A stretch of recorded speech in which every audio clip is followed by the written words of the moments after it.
president in the nation's history. The Dow, one word about Jeffrey Epstein. I don't know why you're laughing. The Dow is over 50,000. You sit here and you attack the president, and I am not going to have it. I'm not going to put up with it. The Dow, the S&P at almost 7,000. The Dow and the NASDAQ smashing records. The Dow, Jeffrey Epstein. That's what we should be talking about. The Dow. What does a Dow have to do with anything? That's what they just asked. The Dow. I don't know why you're laughing. The Dow is over 50,000 thanks to Donald Trump. The Dow, focus on Epstein. The Dow, thanks to Donald Trump. Americans' 401ks and retirement savings are booming. The Dow, that's what we should be focused on. I don't know why you're laughing. The Dow, all the great work that this president has done. Are you kidding? The Dow, thank you. He brought up the president saying they indicted me twice. The Dow, they sure did. They tried to impeach him twice. The Dow, and I was on the other side. I lived that with you. Dow, have you apologized to President Trump? The Dow, all of you who participated in those impeachment hearings against Donald Trump. The Dow, you all should be apologizing. The Dow, I don't know why you're laughing. The Dow, this administration, he is the most transparent president in the nation's history. The Dow, one word about Jeffrey Epstein. I don't know why you're laughing.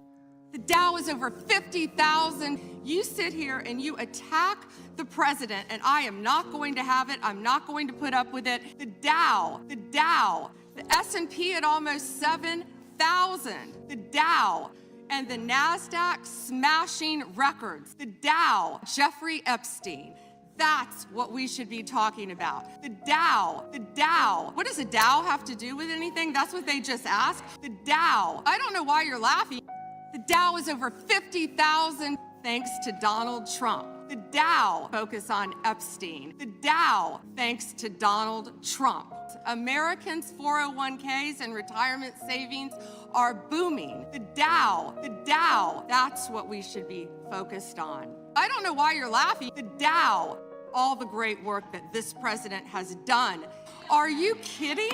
The Dow, thank you. He brought up the president saying they indicted me twice. Okay, everyone, I'm done.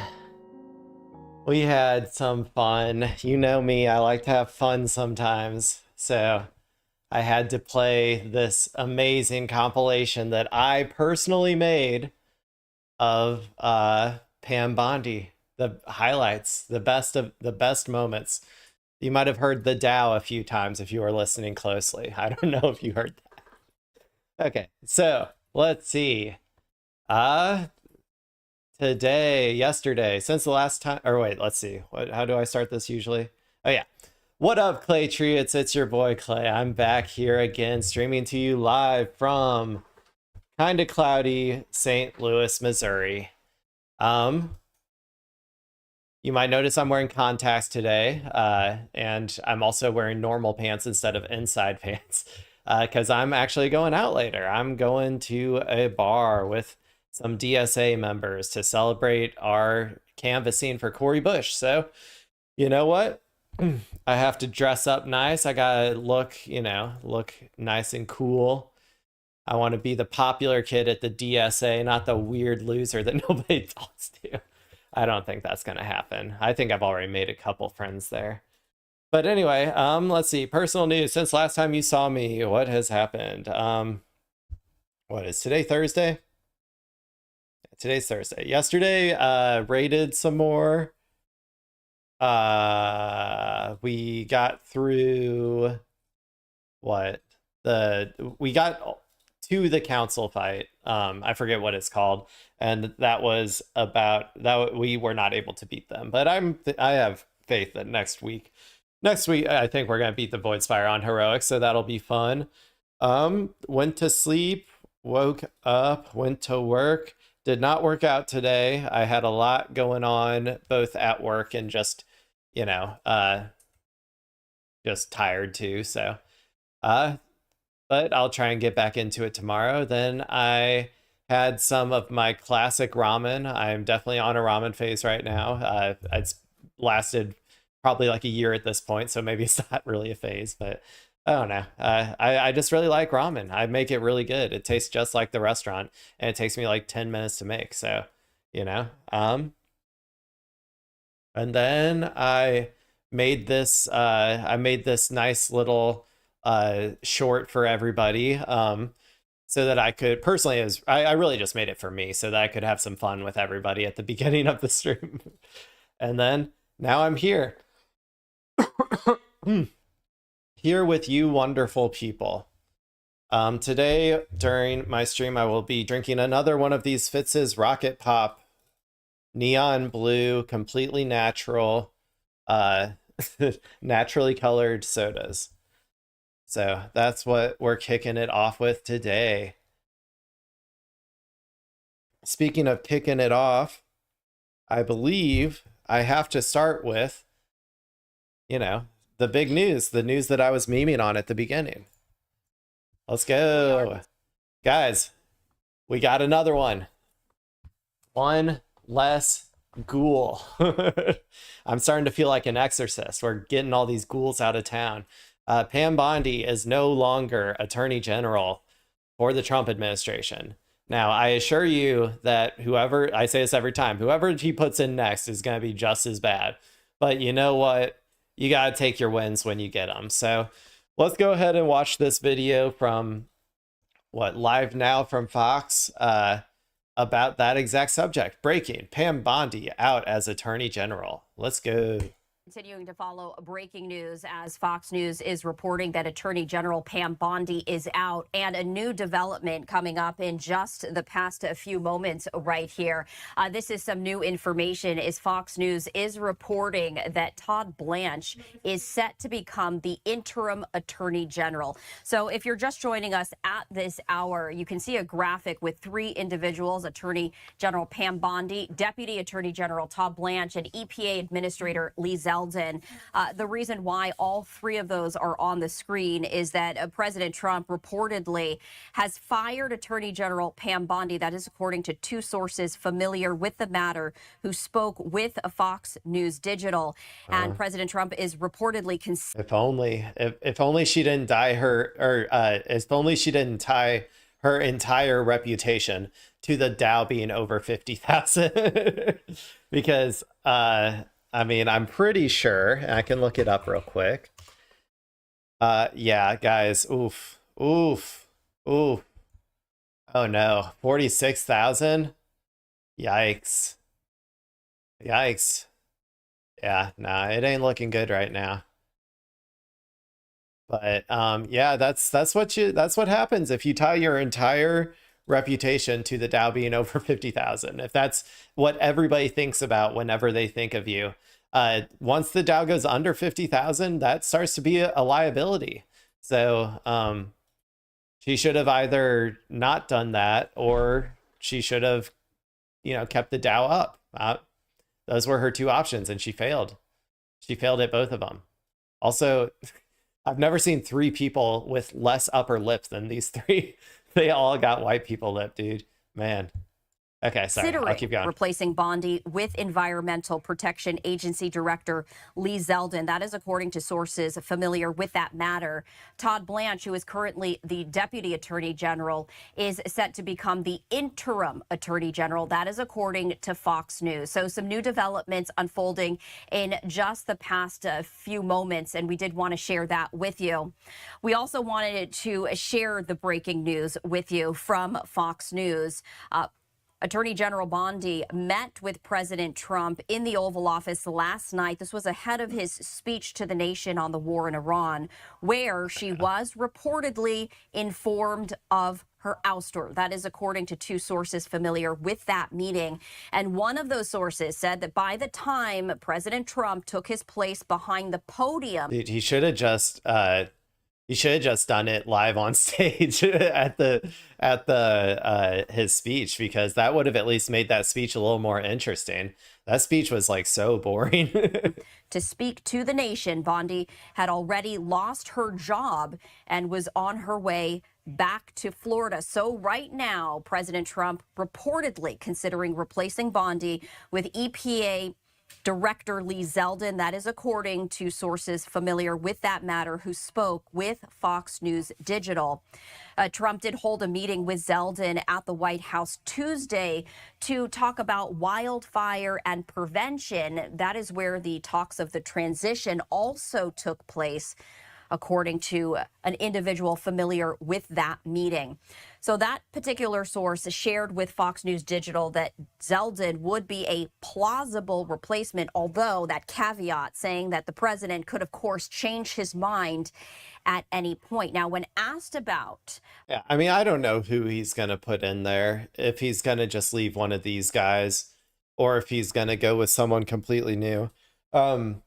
I think Pam Bondi was like his personal lawyer, right? Isn't that how she got the job?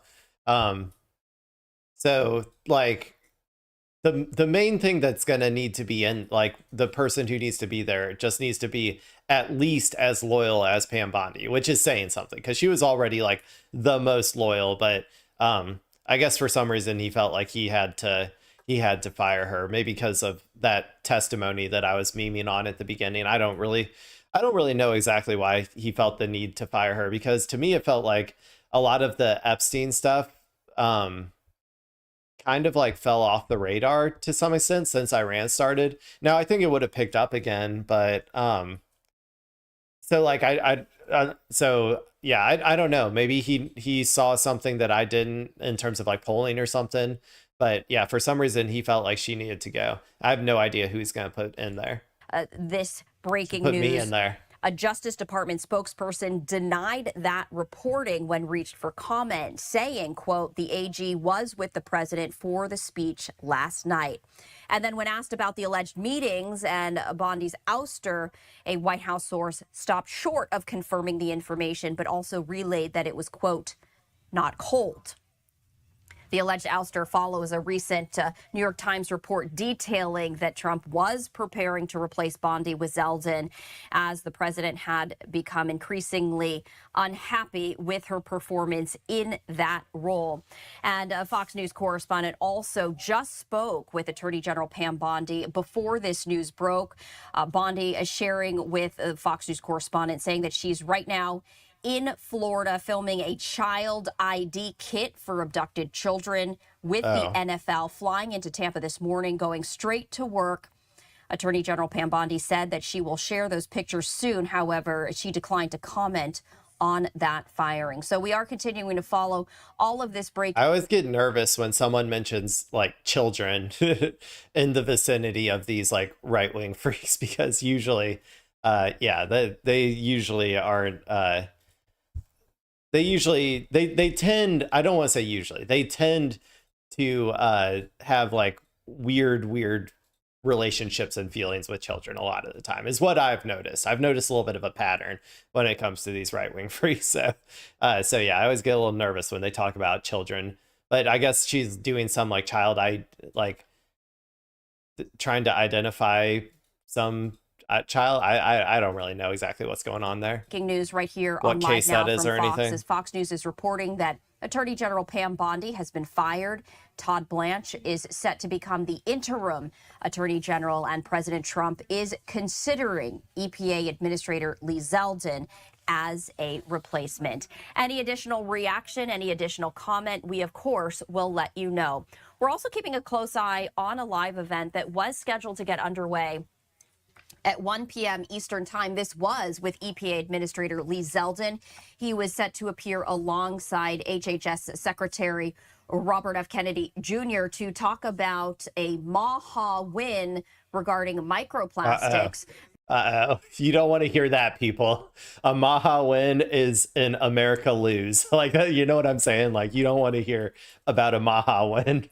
It's probably not going to be anything good, but let's see. Maybe it is. Who knows? That latest update is that live event is now being pushed back to 2 p.m. Something Eastern about time, perhaps in microplastics. response to this breaking news that we're sharing with you just now. We are going to be bringing that to you because it's going to be interesting to see whether or not Lee Zeldin will be asked about that. Meanwhile, we also have another live event that we are continuing to keep a very close eye on. And in fact, this pertains to this breaking news. This is actually the stage where EPA Administrator Lee Zeldin is set. Confronting microplastics.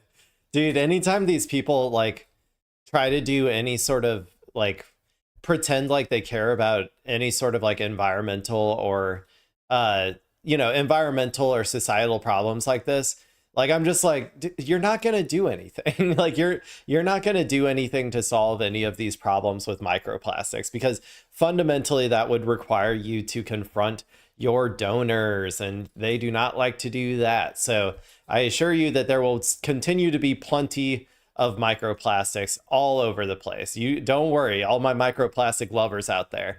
There will still be microplastics in every single thing you eat, every sidewalk you walk down barefoot or whatever. You're going to be getting your daily dose of microplastics. This is not going to, they are not going to fundamentally change anything here. To speak, because you can see that some of these side panels, these posters say confronting microplastics. So this is a live look where we are expecting to see EPA Administrator Lee Zeldin as well as HHS Secretary RFK Jr. That was slated to start at 1 p.m. Eastern time. It's okay. Well, we got the part that we needed. We got to talk about Pam Bondi, the blonde. What is she? I don't know, guys. Maybe I'm a little tired from work today. I didn't get a ton of sleep last night. I feel like I got like 6 hours, but you know what? It's fine. Okay, we'll move on. So, and welcome back. Up next, we are going to talk about Trump's big, beautiful speech. Yeah, so I watched a little bit of it. I honestly didn't watch that much because it really just felt like the parts that I did see felt like all the same shit we've heard a million times. So it was completely pointless. And I thought maybe I could just watch it on stream afterwards, but then I don't know. I figured this will be good enough. We're watching this this analysis from Barry Weiss's own CBS News. They have their takeaways from Trump's primetime address on the Iran war. If they could take anything away from that, hey, I'm going to be leaning on them a lot because I did not take anything away from that. So let's go ahead and watch them. We'll see what they have to say. And welcome back to CBS News 24/7. I'm Juliette Goodrich. President Trump giving an update on the war with Iran. I want to bring in CBS News senior White House and political correspondent Ed O'Keefe to talk more about that. Ed, if you're there, I just want to get your initial thoughts on the substance of the speech.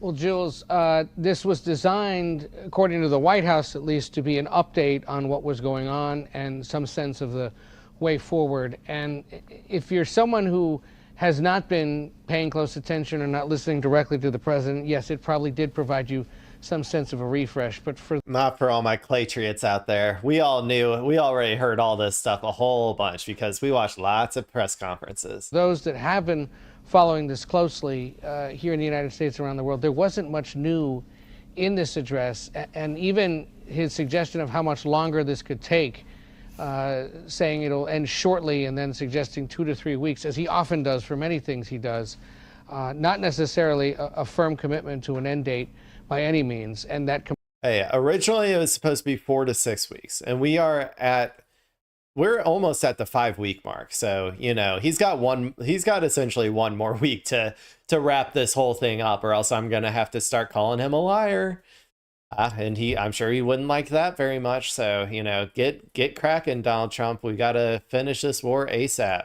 Comparison of this 32-day conflict so far to wars that lasted several years, clearly designed to minimize and assuage the concerns of people who Yeah, and every single one of those wars that lasted years, you want to know what they were saying at the 4 to 6 week mark? They're saying, guys, it's only going to be another 2 to 3 weeks and then we're done. That was what they all said in all of those wars that lasted decades. So you'll forgive me if I'm if I'm a little bit skeptical that this is going to end up being some sort of short war. Like all of the troop movements make me think that we're still going to do boots on the ground, even if he is like backtracking on a lot of stuff. I just don't think that they would move all of those troops there if it wasn't going to happen. And so, and as soon as that starts, because I have a feeling it's going to go pretty badly, who knows, maybe it'll go great, but I have a feeling it's going to go pretty badly.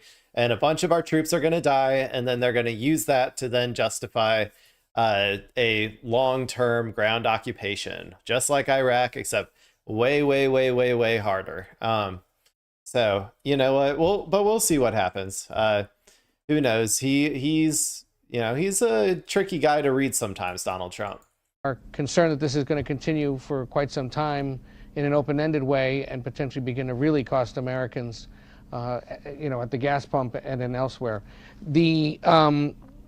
As he said, again, reiterated that he has always, since he began his political career about 11 years ago now, called for the end of Iran's nuclear ambitions, and reiterated tonight that that is a big focus of this ongoing conflict. Of course, that was the point of the military strikes on Iran last summer, when he insisted that their nuclear capabilities had been blown to smithereens, back to the Stone Age. They went back to the Stone Age, everybody, and then they time traveled right back to now. I don't know how they got back. They got all those nukes back, but they did. So we had to do it again, everybody. Honestly, that's kind of what it feels like. Completely destroyed. Now suggesting that, in fact, that is part of the ongoing mission, as well as destroying Iran's conventional military capabilities, which he says now have been almost completely destroyed. One other little bit of news that I heard. They're almost destroyed. They're still doing a hell of a lot of damage, man. Those Gulf states, they're getting hit hard.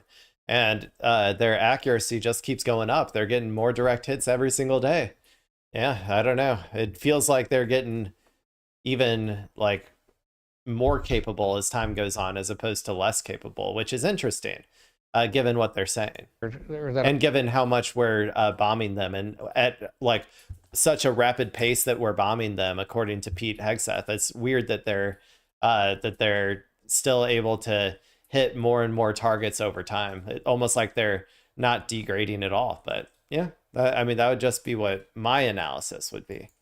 Have been almost completely destroyed. One other little bit of news that I heard, or that our team heard, certainly in this address, is he's now suggesting that as many as 45,000 Iranians were killed in protests in the weeks before this military conflict. Dude, I've been joking about this so much lately because I've always thought it was ridiculous, but like, it's unironically, they are doing my joke. Like, they are doing my joke. My joke is that it started at 1,000 protesters, and then it went up to 3,000, and then it went up to 5,000, and then it went up to 20,000, and then it went up to 30,000. And then I said, next it's going to go up to 50,000, then it's going to be 100,000, then it's going to be 1 million, then it's going to be 20 million, and then it's going to be like the entire population. 90 million protesters were all mowed down by Iran. Like, that, he's literally doing my joke. Stop, get your own fucking material, Donald Trump, seriously. But man, that's like so funny to me. Began at one point several weeks ago, he had told us it was about 30,000. So that assessment has now increased. How they got to that number and where in that vast country did this occur are questions that we'll be asking. Okay, you don't have to, dude. We know that he's just lying. Like, it's always so funny to me that reporters have to like pretend, like they have to go up here and pretend like they don't know that he's just lying. Like, we all know that he's lying. This is why they lose so much of their credibility, because they're not allowed to just go up there and just blatantly say the truth that he's lying about it. Like, I don't know. It's just kind of funny. And they're doing that because they're scared of him, which again makes you lose all of your credibility. So you know, if you want to be taken more seriously, if you want to get more viewers and stuff, you can't be doing shit like that. You have to be truthful, like me. That's why people come and watch me instead of you guys, right? Certainly in the coming hours and days. But otherwise, this was, essentially a refresh or a modest attempt at updating. And there was very little conversation as well, Jules, I would argue, about the fact that gas prices have hit record highs now for the first time in 4 years, above $4 a gallon. Often in these instances, when the polling starts to show that things are going poorly for a president, they want to take advantage of this opportunity, addressing the country, getting the airtime to do so from the broadcast networks, to sort of say, I feel your pain, I understand your concern. But he suggested again, short. That's not how he operates, buddy.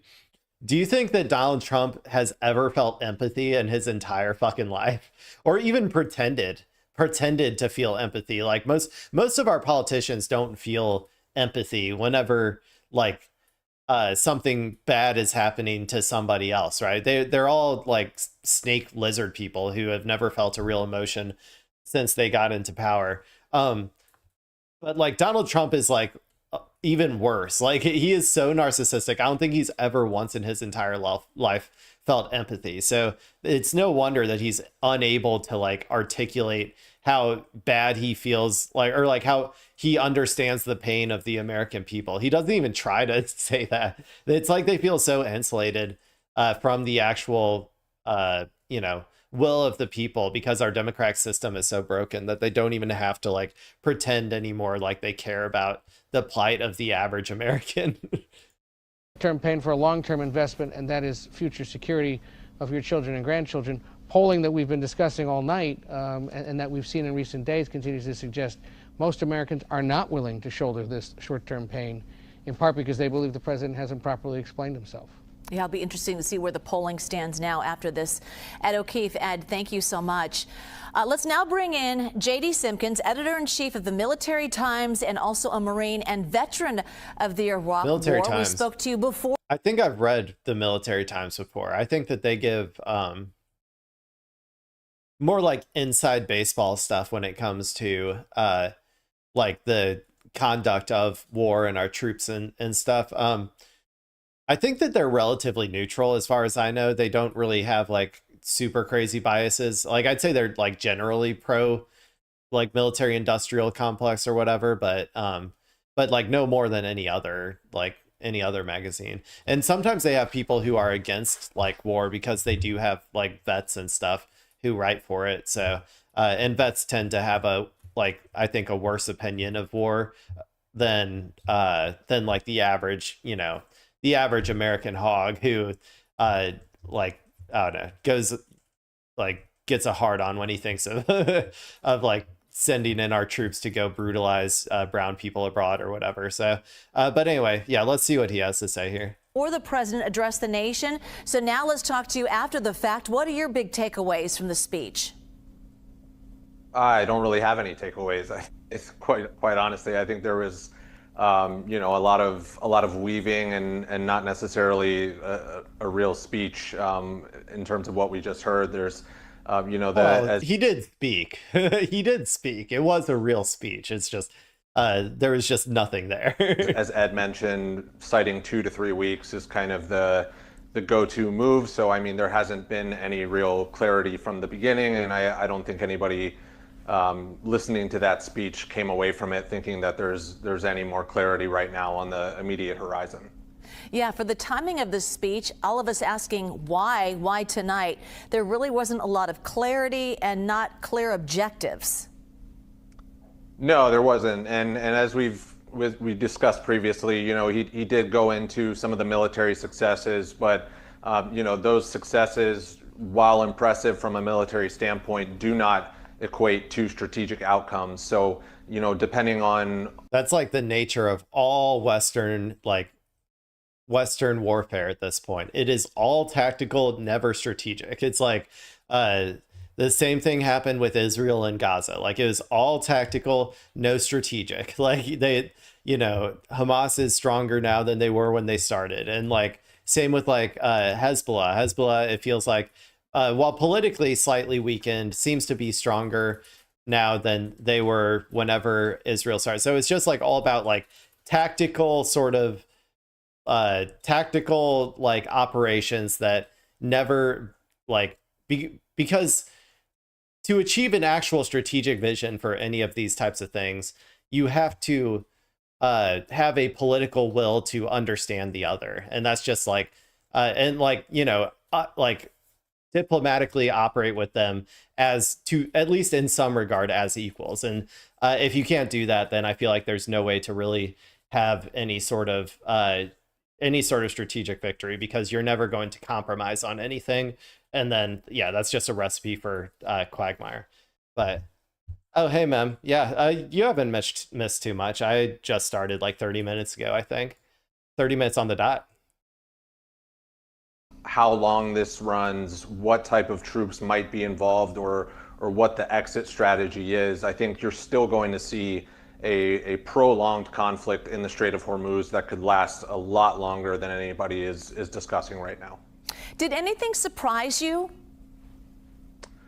No, I would say that it was a little bit of surprise that there was how little substance there was to some of it. I think some of us were at least expecting the teeter to go one way or another in terms of potentially discussing boots on the ground, or discussing, just claiming victory. See, that's what I was expecting, because everybody and their mother was making this out to be like, this is going to be the big speech, right? Where we're finally going to know what direction Donald Trump is going to go. If he's going to go boots on the ground, or if he's going to tuck his tail and run, right? Like everybody was prepared for that. And like nothing happened. And I think that like there must have been, like, he must have just really messed up the messaging on this, because if he didn't, like, it shouldn't have been a primetime address. This is no different than like a normal like sit down sort of like press conference type speech or something that he could have just had in the Oval Office or something, and just had some reporters there. He shouldn't have made this a primetime address. I think that's where he like made a huge mistake. Unless he was intentionally trying to, like, I don't know, like freak the markets out for more insider trading deals for him and his pedo elite billionaires or whatever. Maybe that's what he was trying to do by, pretending like this address was going to be some big announcement. But yeah, I don't know. It just seems like a very easily fixed mistake that he did here, in a way that would allow them to, pat themselves on the back a little bit and withdraw troops, which right now I think a lot of people are viewing as a bad outcome, but it's not the worst outcome. So we still don't know what the outcome is going to be, because I don't think there was anything that showed one way or another. So let's talk about the Strait of Hormuz and the rising cost of oil and gas prices. He did mention that. He acknowledged it, but he didn't really provide much timeline or comfort in terms of prices going down. Did you hear that? No, I didn't. And I think if the U.S. and if President Trump wanted to walk away from the Strait entirely, as we've discussed, this doesn't necessarily mean any conclusion to the conflict. I would expect to see a protracted one, whether it is Iran using one-off attacks on cargo shipping, or higher intensity prolonged. Well, like, if we walked away right now, Iran would just keep doing what it's doing towards the Gulf and Israel. And I think, because like I said before, they've already achieved sovereignty over the Strait of Hormuz through military means. So there's nothing that anybody can really do about that. If America couldn't stop it, then nobody can. So they already have that. They'll just keep trying to achieve the rest of their goals through military means as well, including, they might not be able to get reparations from America if they walked away, or if we walked away, but they could potentially get reparations from Israel if Israel starts running out of missile interceptors, or if America says we need this to stop because we're not going to give Israel any more missile interceptors. Then maybe they could get those like reparations that they think they earn. I think that's the only thing that they really haven't achieved out of their main desires, as far as I'm aware. So yeah, who knows what's going to happen. But I would say if America left, though, obviously that would then the oil prices and gas prices would be, they would be bad for a long time until all of those Gulf states made deals with Iran to, move all of their military bases, or like get rid of all of American military bases, until the Gulf states all made agreements like regarding the Strait of Hormuz, like how much they're going to pay Iran to go through it. Like until that happens, the price of oil would be high for like a long time. And that's even just excluding the already current, like just physical damage that the oil production plants have taken, which would mean like we're going to see, even if everything went back to perfectly normal, right now, it would still be like 3-4 months until oil like prices actually came back down. So, yeah, we're going to be experiencing this for a while. Really makes you wonder why we did it. Prolonged attacks. This is something that specifically benefits Iran, and they have pretty significant leverage in terms of being able to buy time to resupply and incorporate other actors in the region. So, Iran's long-term strategy is ultimately, as we've known, they dragging things on and bleeding regional countries dry across various industries, which, whether it's oil, tourism included. So I think it's a paramount area that we're not seeing necessarily any defined outcomes still, and I don't know when we will, or what type of outcome that'll be once we do hear about it. Yeah, so as we leave and we continue with the CBS Evening News, J.D. Simpkins, it seemed like it was just an update. It was vague and it was surprising for the president. So, J.D., thank you so much. Yep. Appreciate that and your time. Hey, yeah, I agree. It was vague and boring. I'm used to my big, beautiful boy being more lively, giving me some more new information, but just a whole lot of nothing. Okay, well, let's go ahead and move on to this one then. You're watching. This is supposed to be Iran's response, or that's why I chose it.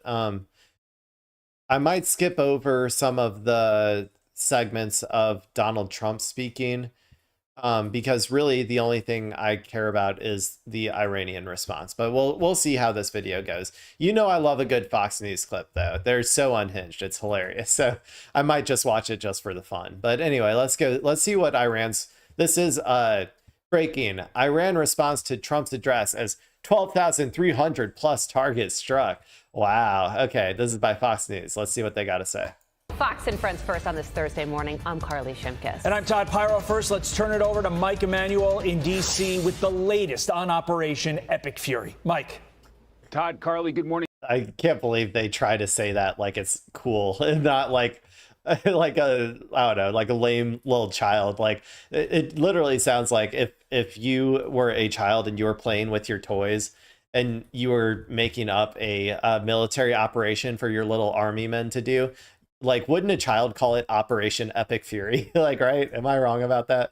It's so childish, but okay, let's go. To you, President Trump signaling to allies and adversaries America's military objectives will likely be complete soon as the United States military continues pounding strategic targets deep inside Iran to further degrade the Iranian regime's ability to project power. U.S. Central Command says more than 12,300 targets have been struck. More than 155 Iranian vessels have been damaged or destroyed. Dude, okay, like this is a little hint for all of you people out there, all of you Claytriots out there. The war is going poorly when they start giving numbers of how many targets they've hit, or numbers of how many boats they've destroyed, or, just like generally if you just see a big number that they're trying to present to you as some sort of like as it's essentially as a replacement for an actual strategic outcome, that's when like things are going wrong, because this has happened so many times throughout history. It's like we've hit this many targets, or we've dropped this many pounds of ammunition or whatever, right? These are all just replacements for the fact that they are like strategically achieving absolutely nothing. So anytime you start seeing this, just be on the lookout. You'll know it. You'll see it all the time when you know that this is how they operate. But yeah, that's just like they know that the war is going poorly. This is an attempt to try to make people think that that's not the case. The commander-in-chief speaking to the nation about Operation Epic Fury. live from the White House in prime time. I can say tonight that we are on track to complete all of America's military. I'm going to skip a lot of these clips, by the way, because I've already watched this, so, or most of it. Children and your grandchildren's future. The president also signaling he could end U.S. military operations without reopening the Strait of Hormuz, a critical shipping lane. The United States imports almost no oil through the Hormuz they so desperately depend on. The president says Iran wants a ceasefire, eager to stop the pounding from the U.S. military. A spokesman for Iran's foreign ministry saying, quote, "We will not tolerate this vicious cycle of war, negotiation, ceasefire, and then repeating the same pattern. This is an unjust war that has been imposed on the Iranian people." Yeah, I mean, that's true. Like, it is funny that they just list the objective truth. And I'm curious how the Fox News reporters are going to try to spin this, because this has been the cycle that we've been doing. It has been war, then fake negotiations, then a ceasefire, and then repeat. Like, then the West rearms, sends all, like, siphons another, $100,000 out of my wallet for taxes, and then sends all of those missile interceptors, all 10 that we've produced in the past year over to Israel, and then they just start it all up again. So yeah, this is just an objective truth. We have no choice but to fight back strongly. Meanwhile, central Israel was hit by one of Iran's largest missile barrages in weeks as Israelis were celebrating Passover. There was some damage to buildings that were hit. Todd, Carly? All right, Mike Emanuel live for us in Washington. Mike, thank you. Great to see you. You bet. Let's bring in retired Navy SEAL and host of the Everyday Warrior podcast, Mike Sorelli. Mike, great to see you. Oh, God. Everyday Warrior podcast. Jesus, dude. These people. They're just so, this is just me. This is my personality type. But I think that it just sounds so lame to me. Everyday Warrior. God. Okay. Sorry. See you as well. Thanks for joining us. Another important part of President Trump's speech last night was when he forecast what will happen after that 2 to 3 week time frame if Iran does not make a deal. Listen. If during this period of time no deal is made, we have our eyes on key targets. If there is no deal, we are going to hit each and every one of their electric generating plants very hard and probably simultaneously. We have not hit their oil, even though that's the easiest target of all, because it would not give. Why not? Why haven't you? Ask yourself that question. Why haven't they hit that? Iran knows why they haven't hit it. It's because it would send the price of oil skyrocketing, to like they said, $200 a barrel if they did that. Because obviously there's the initial repercussion of the amount of oil that could be produced, but also Iran would then retaliate by hitting all the oil facilities around the region as well. And then it could be, decades before they're able to actually produce the same amount of oil that they were before. So yeah, oil prices would go nutty mode if they did that. And that's why they haven't done it yet. Give them even a small chance of survival or rebuilding, but we could hit it and it would be gone. And there's not a thing they could do about it. So they might not be able to stop that from happening, but the one thing that I think that they keep forgetting to ask is, what would Iran do in response? Because Iran could make the life for the Gulf state countries incredibly difficult. They could hit the desalination plants, which would empty out Riyadh, like the entire city of Riyadh, within a week. People would have to leave. There would be no more water.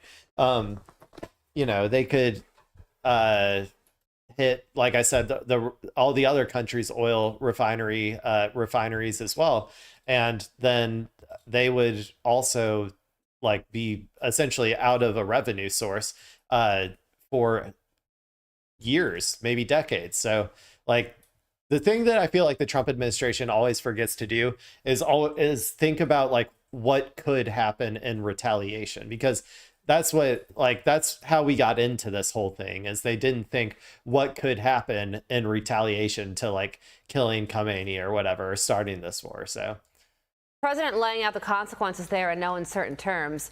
How does this war close out? Well, Carly, I found that a very interesting speech last night. It was not a mission accomplished. There's more to do on a self-imposed timeline, and we have to do it very fast.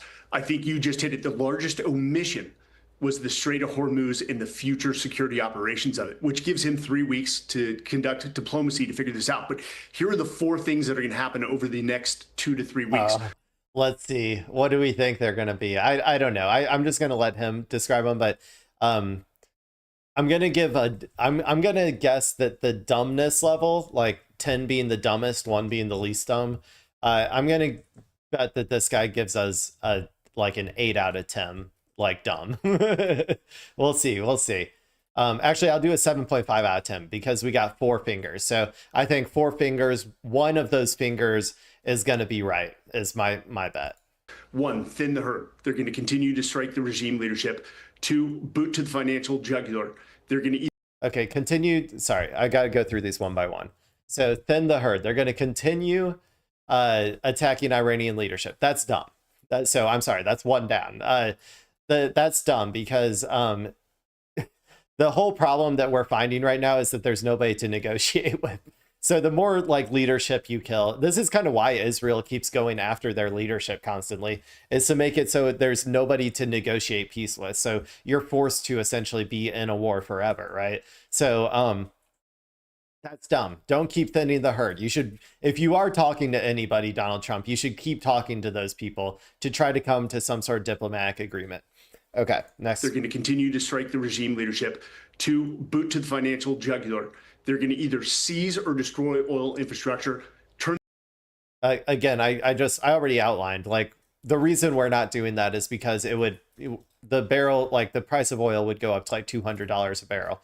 And so Americans would be paying $6 to $7 at the pump for gas. Like, so that's why they probably won't do that. I mean, and even if they did, Iran has retaliation, which it seems like this guy also has not thought about. So I'm sorry, but I already explained how that one was dumb. So you know, that one's also dumb. 2 fingers down. You got 2 more chances to get something right. Turn the lights out. They will hit the energy infrastructure for the people in the regime of Iran. But the 4th is most...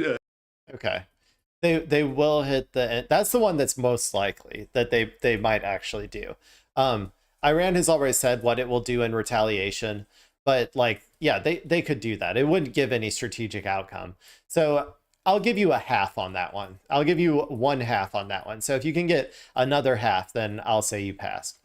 The most important, it is going to be this next wave, a coastal killer, hitting all their offensive capabilities that threaten the Strait of Hormuz. No, that's super dumb. That's the dumbest one yet. That is ultra mega mecha dumb. That they are. There's no way they could do anything to stop Iran from shooting missiles, like, or shooting drones, really, because it's so close at the Strait of Hormuz. There's nothing they can do whatsoever. So that is 100% not going to happen. So I'm sorry, he got a half out of 4, which, as far as I'm aware, is less than 25%, which is what I would have given him a passing grade. I think that's a 12.5%. I'm sorry, buddy, but I'll go ahead and let him continue. Important. It is going to be this next wave, a coastal killer, hitting all their offensive capabilities that threaten the Strait of Hormuz. I think ultimately what's going to end up is there will be no formal ceasefire or treaty or agreement whatsoever. And we will find ourselves in security operations for the foreseeable future, like we have since 1949 in the Gulf, doing security operations to secure the Strait of Hormuz, regardless. It's nothing you can do, man. I'm sorry. Like, there's just nothing you can do. You would have to militarily occupy the entirety of Iran if you wanted to open the Strait of Hormuz. Like, that would be the only way to do it. And you're not going, I don't, if you do that, it's going to be a bloodbath, and you will only be able to open the Strait of Hormuz as long as you have the political will to keep all of your soldiers there constantly dying, which I don't really think Americans have that political will right now. So yeah, that one is mega dumb. He should really move past this as fast as possible so people don't remember that he said it. of Trump challenging the allies to step forward. Mike, it's tough to do security operations with just planes. Read between the lines. Does that mean boots on the ground? There is a possibility over the next 2 to 3 weeks of limited ground operations, and we've been saying it for weeks. Karg Island is probably the most strategic from their oil infrastructure. However, Keshem, Larak, or Lakar, and Abu Musa or Badr Baras are the most important to the security of the Straits of Hormuz. So if we do go in, it will be limited, and then we will get out, because the biggest risk on those. See, if you did that, if you only occupied that part, if you didn't occupy the entirety of Iran, what's going to happen is they're just going to be constantly sending drones at you the entire time. Like, as you stay there, as you occupy those islands, right? They may decide to blow up their own oil infrastructure and the oil installations on Karg Island or whatever, because I think it's like a hub for shipping. Like, they might destroy the infrastructure there so that no ships can go through there or whatever in the future. However, they're going to just keep shooting missiles at you. You're going to be sitting ducks, like most of our people in the Middle East are. You're just going to be sitting ducks. And even during that time period, because they're still able to shoot missiles at you, like they will be the entire time that you occupy those islands, they can obviously still shoot missiles at any ships who try to go through the Strait of Hormuz. So that wouldn't accomplish anything. You would need to occupy the entirety of Iran, which would be like 100,000 ground troops at the minimum, like that you would need going over there to do something like that. So, yeah. Now they could like start with those things, and then once we start losing a shit ton of troops, be like, we got to finish the job, and like go that whole direction to a full military occupation. But I don't think we have the political will really for it right now. So who knows? Offensive operations is actually not the offense taking it, but the defense of holding it, because we put our troops at risk for one-way drones. Yeah, and when it does come to the Strait, Mike, I gotta go pee real quick. The president said the Strait will naturally open up because Iran is going to want to be able to sell oil once this war is over. From a military standpoint, and I hear what you're saying about potentially having to stay there to hold on to the Strait, but do those words signal to you a hands-off approach from a military standpoint and allowing the Strait just to open up once we leave? I don't think that's a reality, Carly, and here's why. Look at the end of the Gulf War I. For over 10 years, we had to conduct what we call containment and security operations. I believe it was, Northern and Southern Watch that eventually became Desert Fox. I do think we're going to have to maintain a naval presence as well as our aerial assets for containment and security operations of the Strait of Hormuz. That's just the reality we live in. Mike, did our allies get the message last night that it's their turn to police the Strait of Hormuz? Because again, it is them, those folks, those nations that actually use the oil that passes through the Strait. Well, Todd, great question. Here's the promising news that we've heard is that Keir Starmer, Britain, is holding a meeting with NATO allies to discuss the security operations for the Strait. Oh, such bright news. I talked about this yesterday. They're not going to do shit.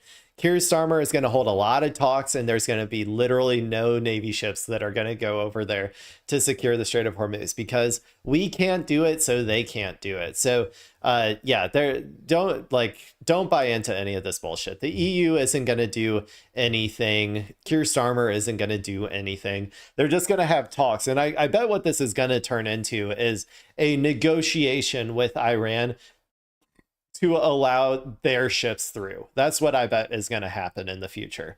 All of these countries are going to have to come to the realization that Iran is the regional hegemon, and they are going to have to play by Iran's rules if they want Iran's oil or the Gulf states' oil. Like, Iran has shown that they are able to defeat all of the Gulf allies, that they are able to withstand unlimited pressure from Israel and America, and that they can inflict just like, significant amounts of damage, like economic damage, to all of these countries and Israel as well. So most countries are just going to have to come to that realization that Iran is the regional hegemon now. That's assuming that America can't open up the strait with a full ground occupation. Like maybe they'll do that, at which point, you know, Iran is essentially just fucked for until America leaves Iran, and then the IRGC immediately takes over again. But Strait of Hormuz. Ultimately, Trump is right. We get 2% of our oil imports from the strait. Europe and Asia are most at risk. We're seeing a lot of proactive rhetoric coming out of Japan and South Korea. So they'll step forward because the shock of the oil prices is hitting them the hardest.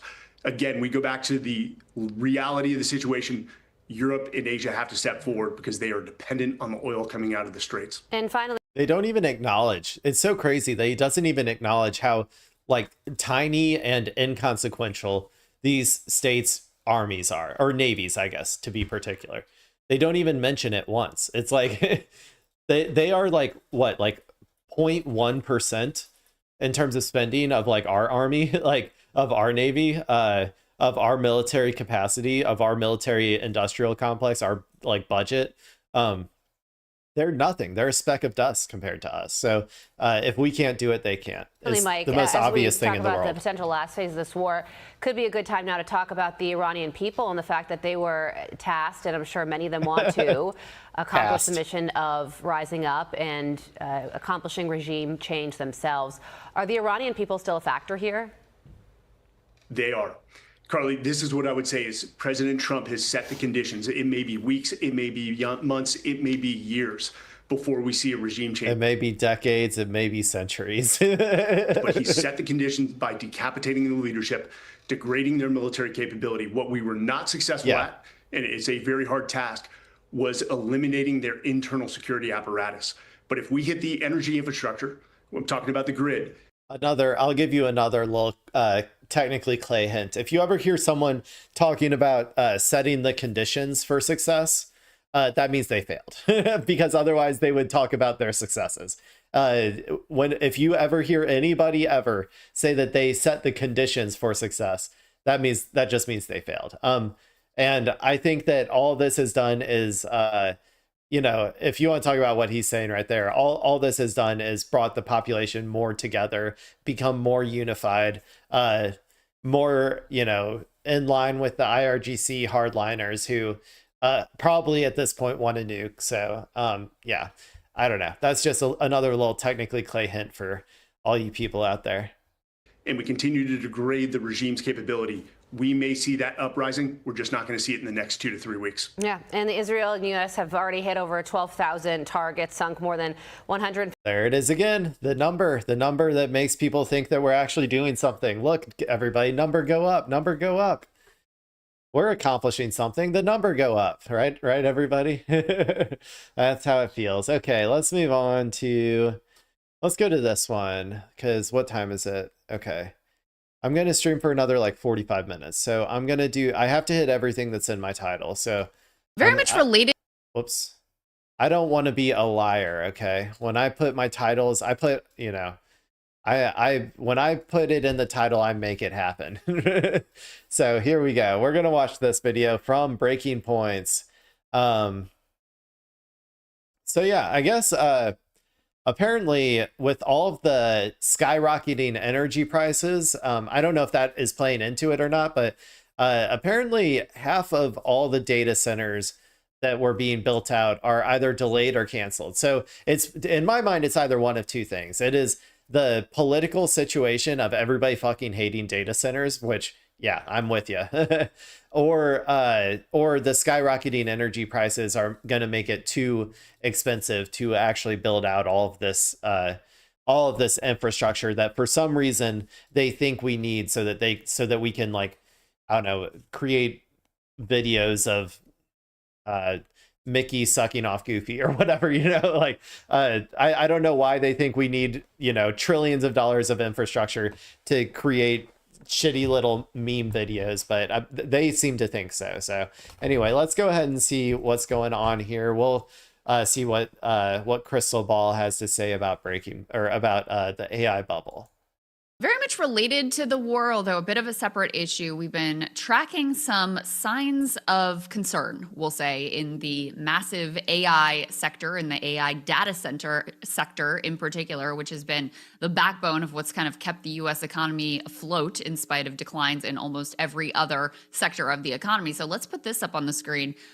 I saw this with quite a lot of interest yesterday from Bloomberg. They're saying that half of U.S. data centers planned for 2026 are expected to be delayed or canceled. One big reason is a shortage of electrical equipment such as transformers, switchgear, and batteries. U.S. does not have the manufacturing capacity, forcing it to rely on imports. What a surprise. America is not able to produce anything at all ever. America isn't able to produce like I don't know, like a cardboard box, it feels like. America's production capability is so trash. It is insane. So one big reason is shortage of electrical equipment such as transformers, switchgear, and batteries. Oh, you mean all the things that we rely on China for? Like China, if China decided to shut these things off, our entire funny money system of finance tech that we've created to like prop up our recessing stock market, it will just all collapse in on itself if China, strikes one, like puts their pen down on paper one time saying, we're not going to allow them to have batteries anymore. Like, okay, yeah, our system is definitely not a house of cards. Yeah, totally. This is insane. And very much, Sagar, related to the last segment we did on economic sanctions and economic power, most of those imports come from China. So we are, really betting the whole farm on this AI revolution. The particular approach that we have taken, that our AI companies have taken, is building out as many of these data centers as they possibly can. There's an insane amount of money being spent here. You also have a political backlash in all of these localities, that's really cross-partisan against these data centers being located in the town.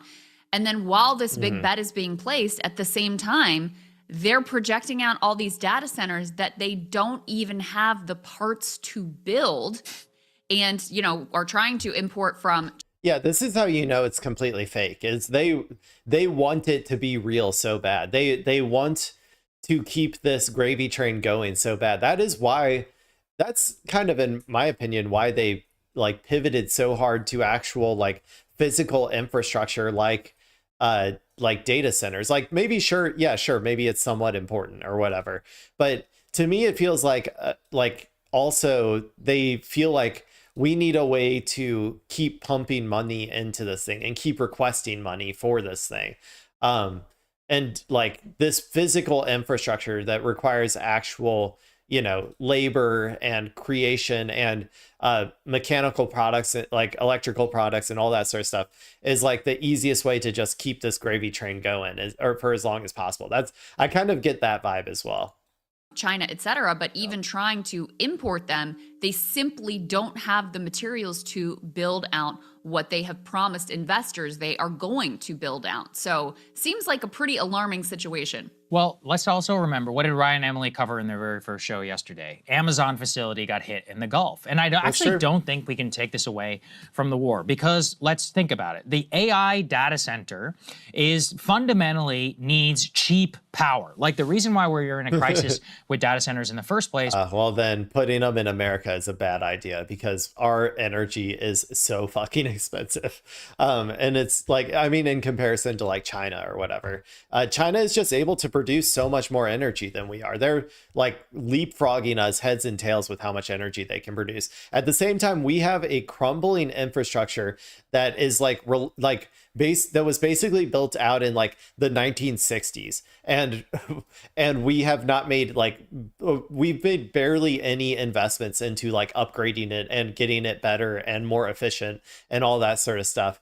Whereas China is just like moving on like way past us to like, oh, we're going to have like 30% green energy and we're going to, so that we can like not have so much dependence on oil. And, oh, we're also going to be, modernizing all of our electrical grid so that we're like way more efficient and our energy can be, you know, we're going to reduce the price of it by like 20% over the next 5 years or what. Like China just has all of this stuff that they're planning on doing, and like the will and the know-how to get it done. And America just does not have that. And it's because, I mean, I always say it's because China is a state capitalist country where the state can come up with plans and then order companies to go do the things to facilitate the needs that they want as a country, like as a collective. And America is a capitalist country that is just purely at the whims of the, you know, quarter-oriented financial capital that exists in America. And so we will never be able to compete. We will never be able to outcompete China unless we switch to a state capitalist system. So yeah, that's my 2 cents at least. Why it actually is like a binary choice between data center or our own electricity is because we don't have the electrical grid capacity. Right now, LNG and gas prices are actually pretty good here in America, and it's largely because we don't have the capacity to liquefy it and to send it abroad, which doesn't make it as much of a global commodity. However, it's very possible in the future that we may have to ramp up liquefaction and export in order to backfill a complete closure of the Straits of Hormuz. And remember, that's what Donald Trump wants. He wants Europeans and others to come and buy LNG and other product from America. Well, that would actually increase the overall price of our own electricity prices here in the US, which would make it much more difficult for these AI models and others and data center projects which need cheaper power. And then on top of all of that, if only there was if only there was a giant like nuclear reactor in the sky that pumped out billions of like joules worth of energy every single second that we could just like harvest and like take like just like an infinite energy source that we could just like harvest it and we could take it and then use it to like offset the cost of our energy. Man, that'd be crazy, right? If only we had that. Oh wait, it's called the sun, everybody. There's solar energy. We need solar energy. We need to offset the cost of this shit.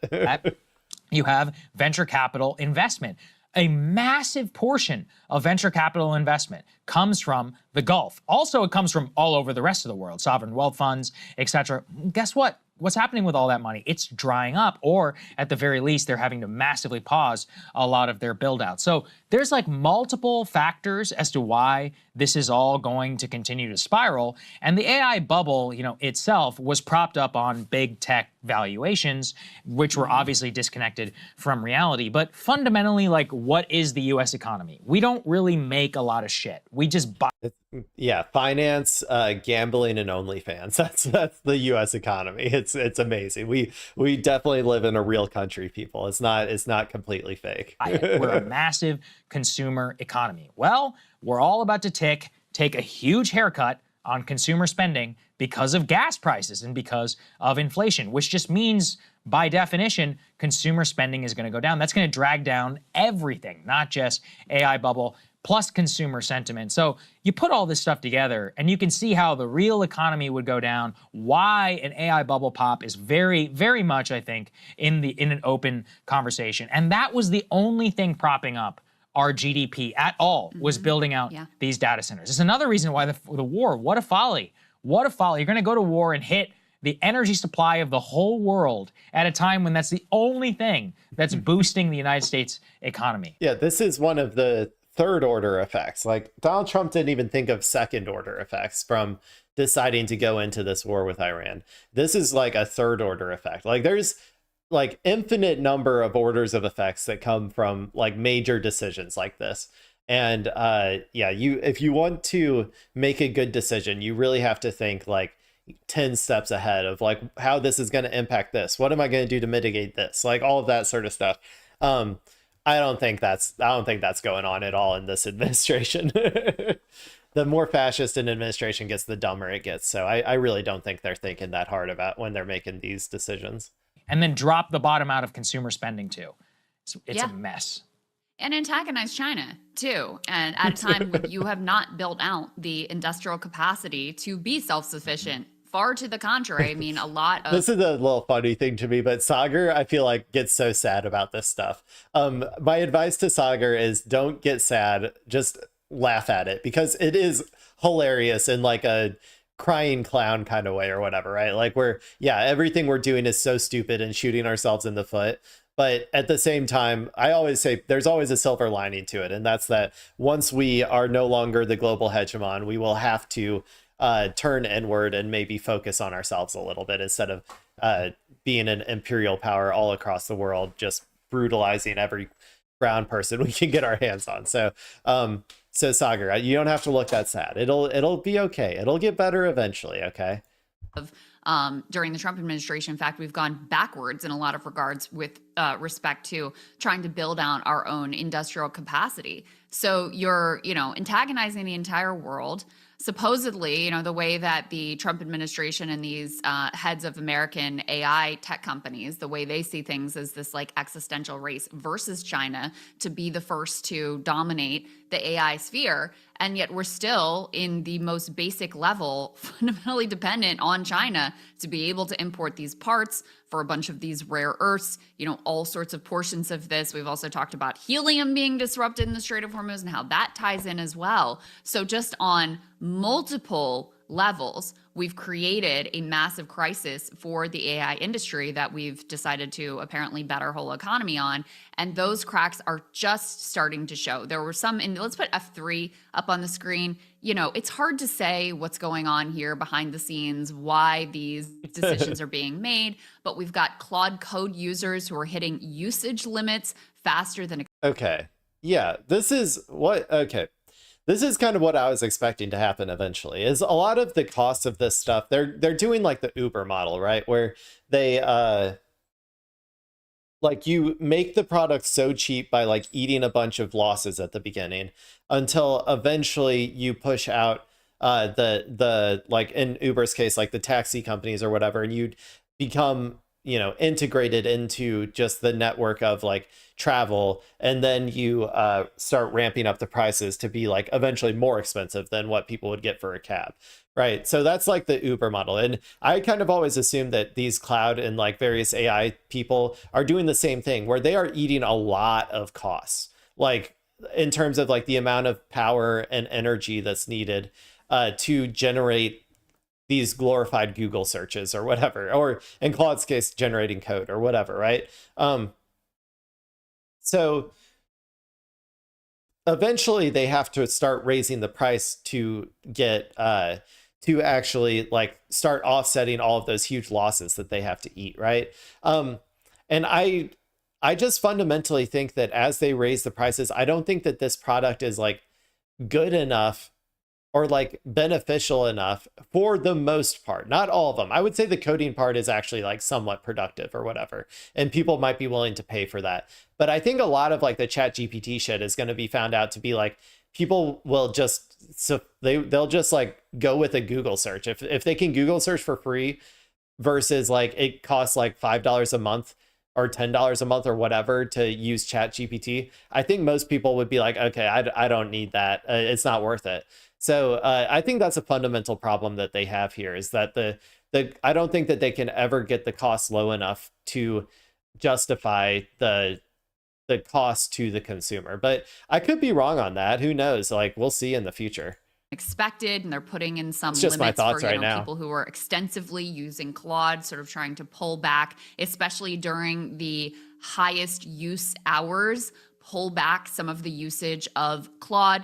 You also had this story, F4, where Sora, the video generation site from OpenAI, has been being completely shut down, ending in April. This was announced with a lot of fanfare. This was a central sort of core promise and achievement of OpenAI. The idea was that Sora was going to be a major part of their plans for the future, and now that is being shut down. Okay. I'm going to have to move on at this point because I don't have a ton of time, and I really want to get to this last video before I got to go. So I'm going to move on. Hello, here. Okay, let's go ahead and watch this video.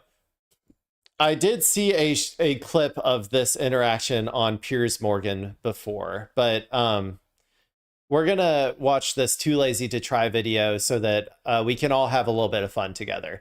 Now, I've said before that Piers Morgan is the Maury Povich of political talk shows. Like, because basically it is just, I'm gonna bring on two people that hate each other and we're going to have them fight on camera so that everybody can go, ooh, oh, like at the, you know, at how insane everything becomes as they all start yelling at each other and it descends into madness. And I'm here for it. So apparently this guy is from the PBD, Patrick Bet David, valuetainmen universe, I think.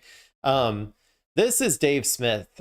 Yeah, Dave Smith, who I think he's like a libertarian, like a libertarian that, like, I guess you could say, I mean, I hate to say this about libertarians because I don't usually trust them that much, like their ideology, but if there is such a thing as an authentic libertarian, I would say that he's probably one of them. You know what I'm saying? So, so they're going to get in a fight here, I think, over Israel. So let's go ahead and watch this Too Lazy to Try video where I guess PBD is calling out his co-host for humiliating himself in debate with Dave Smith. And from what I saw, he did. This guy over here, he did humiliate himself on this. But let's go ahead and see what happens.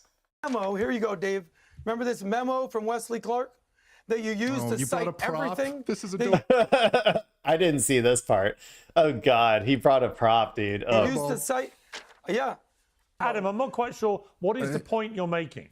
The point is this: Dave has zero credibility at this point. Well, you don't really get to decide and he that. ran You know, into So and also, sorry, this is going to be another thing. This guy is really, really dumb. And you're like, if you've ever watched the PBD show, he is always the one with the dumbest takes out of everybody. So you're like, you'll probably figure that out pretty quick, but I'm just giving you a heads up. somebody the audience gets that to decide completely that. bullied. What audience? Okay. The four people that show up to your comedy show at the You live in America, tough guy. You have the luxury of sitting in your little studio I'm saying with the your regime, hooded sweater, the regime. like you're 17 years old. Adam, I'm Who's 17 years Who's old. your favorite president of the last 50 I have years? a wife and children. Who depends on you, Adam? Your mom?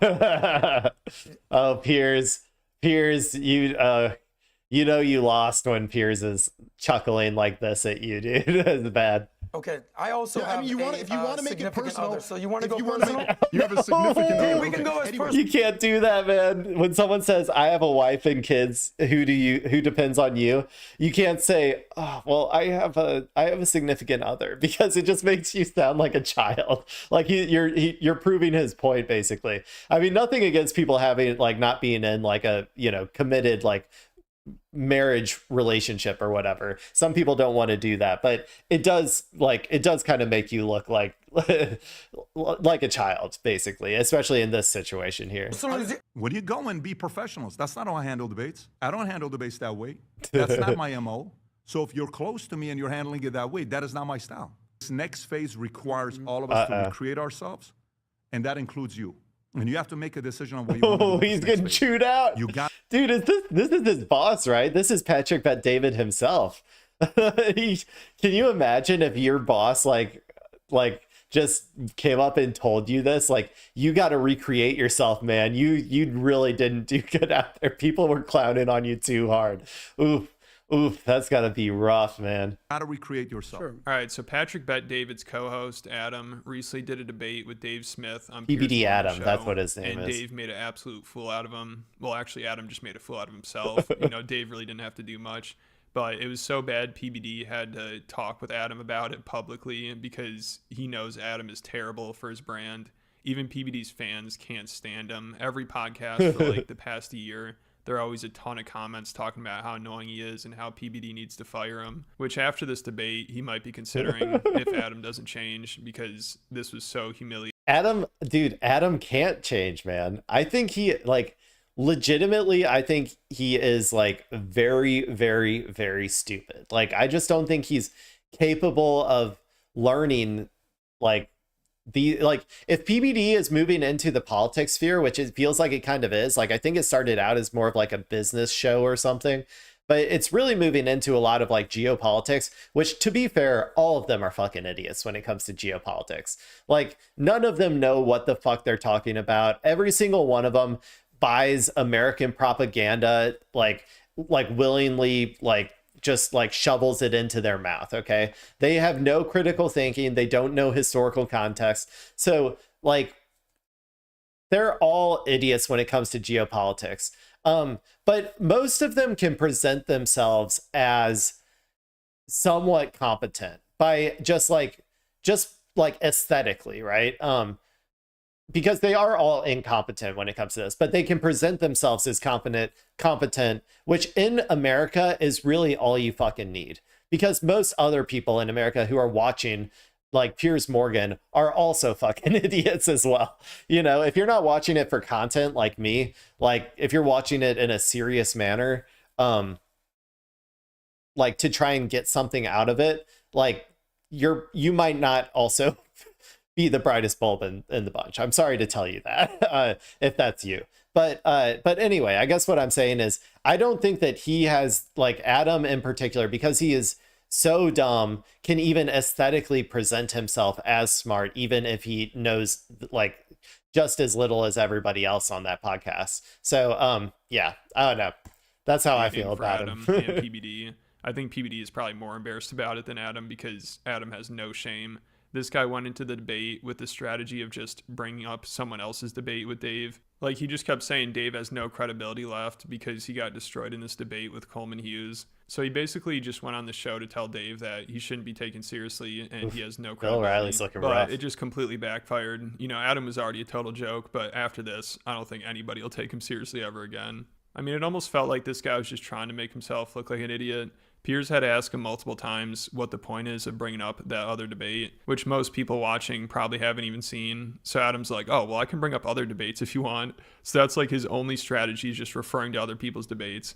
So when Piers mentions that, Adam remembers the Douglas Murray-Dave Smith debate. And of course, Adam thought Douglas owned him by making a big deal about how Dave has never been to the Middle East. So Adam tries to use that tactic on him too, and it just ends so badly. To pretend that it was an even match, an even debate, he put you in a body bag, and you're out here still doubling down on all your positions when he went methodically. Not a real argument. And surgically. This is the saddest thing. I've never been in a debate where someone just fell back to someone else's debate. Boom, boom, boom. Name one of the booms. Make the point for yourself. Me and you are supposed to be debating here, brother. The memo from Say Wesley something. Clark.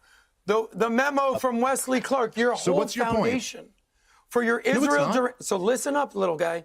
My point to you, Adam, would Little simply be guy. it's an unusual debating strategy to spend 10 minutes of this Yeah. debate talking about another debate. That's what I would be doing too, man. I would not be able to hold it together in this situation.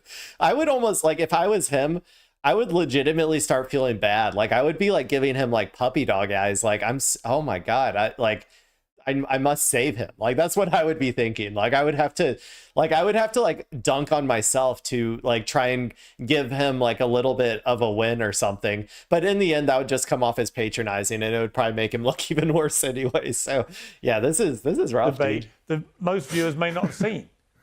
Yeah, it's I mean, pretty there's other debates that we can bring up. The fact, Dave, when's the last time you were in the Go Middle ahead. East? Okay, so this is I'm what you're asking. falling back to now. I have not been to the Middle East. Go do your best Douglas Murray acting job. Adam, brother, I was prepared to You've come in never here on been, friendly right? terms. So You are humiliating I don't care yourself if you're right here to now, be friends. dude. I'm really you're not. I'm really not. humiliating Dave, yourself right now. You've been You are. humiliating I heard yourself. Do you see what's going on where Piers Morgan lives in London? Do you see what's going on all over the I've been world? an advocate Why are of you strict whitewashing immigration terrorism? controls for many years. You said that. Yeah. So to address his point seriously, you don't have to go to the Middle East to have opinions on the Middle East or whatever. You do have to like know something about it, either through like culture or through like history or politics or whatever lens you want to look at through. You have to know something about it to give like some discussion or like to talk about it, I guess, to an extent. But you don't have to go there. I always think that that's like a stupid argument. if you have the opportunity to go there and, learn firsthand, that's great. That's great. That's another experience that you can, put in your tool belt. But that's sort of like, what is it called? Standpoint epistemology or whatever, where like you have to have experienced something in particular to be able to commentate on it is just a way to shut down like real conversation. You said that Dave couldn't talk about the Middle East because he hasn't been there much. When was He the kind of last looks time like you were he's in gonna England? cry, dude. I think he's gonna cry. Man, this is bad. I spent much time in England. My ex-wife was When was Welsh. the last She time? wasn't a sheep shagger. When was the last time? What? The last time I was in Europe, in England, in the Middle East. Where would you like me to go? No, England. The last time I was in England was about 8 years ago. Right. So this idea, let me tell you. The last time I was in Israel. Let me tell you. The last time I was in Israel. This was 3 years ago. Adam, there is dude, a weird, there is a weird Pierce, idea. do we have to put this episode out? I like Adam. There We is don't a have to weird air this idea, again. Adam. There are many people. Are you saying that not going to a country? Adam, many people. Hang on. So I don't know why Adam would agree to do this. Like, how did he think this was going to go well? Already everybody finds him completely insufferable, and he thought this would help. So PBD was not happy about this appearance because he already gets a ton of shit for having Adam on his show, which is the only reason anybody even knows him. But I don't think Adam has enough self-awareness to realize how my event, my DSA event, got moved to 6:30, so I can stay here a little bit longer. I can stay online till 6. People, you're welcome. bad he looks and how he'd be nothing without PBD. He says he never reads comments, which is probably a lie. But he seems to think this debate went fine. He actually, I truly don't. I feel like it impacts me, not negatively, but I feel like it makes me behave differently in my stream if I read comments. And I like the way that I act in stream, so I don't want to be impacted in that way. So I honestly, people, I will not be reading your comments. I'm sorry. But I appreciate it if you do leave them, and feel free to leave some comments on this one. You can talk shit about me too if you want. That's fine. I'm not going to see it. like, he doesn't even realize everybody thinks he's a joke, or maybe he just doesn't care, but he might need to start caring because PBD has had enough with his shenanigans and has been publicly calling him out on it. Like, also, if you remember last year, the whole crew seemed to be fed up with Adam because he acts like a diva, he parties too much, and he swears too much on the show. PBD had to call him out for that multiple times. You probably have a problem with me too. I swear a lot. I didn't realize it until I watched back my stream. Like I just like throw in lots of cuss words in my conversations. In Vegas, he went to, was it Dre's? Where were you? Were you at Dre's? Yes. Dragging Adam out of the club. Adam still hasn't slept. He's hammered. He smells like tequila. Disgusting. And vodka and a few other smells. We don't want to get into it. But I It's got very, coffee. I got challenging. coffee. I'm okay. But he got his coffee. He got everybody here working for him, getting him coffee, tea, napkins, back Diva. rub. Total diva The needs biggest coffee. diva that you got. Go to the back. All the people have been so nice to us, okay? Adam's put the entire crew to work. I'm so upset at Adam. They're so respectful to us. They're so nice to us. You would associate with Andrew Tate. I can't believe that you would talk to Candace Owens. Oh, yeah? Shut the f up. This is what we do.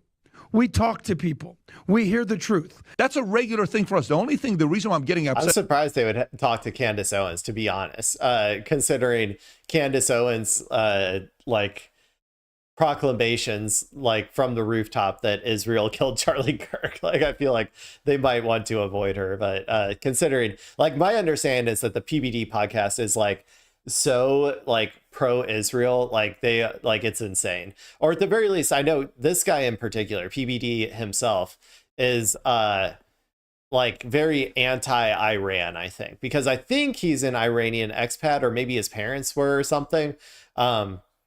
But you know how expats are, like expats who live in America, especially, they're like, it's very rare to find one that actually like loves and wants the best for their homeland or their fatherland or whatever. They usually just want to bomb them into oblivion like a bunch of psychopaths. So, but yeah, anyway. That Adam is, I'm asking specifically, stop dropping F-bombs. I've asked them so many times. I don't like it. My bad, sir.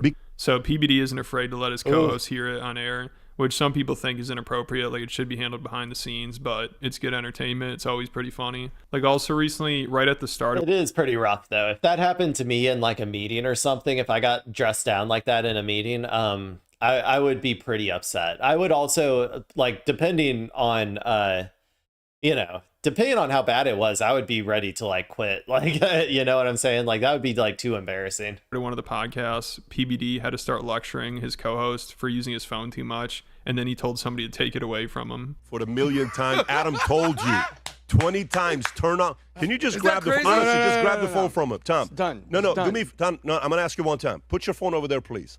Can somebody grab Tom's phone and put it over there, please? Every podcast I have to ask you, and Adam, just ask you right now, we're live.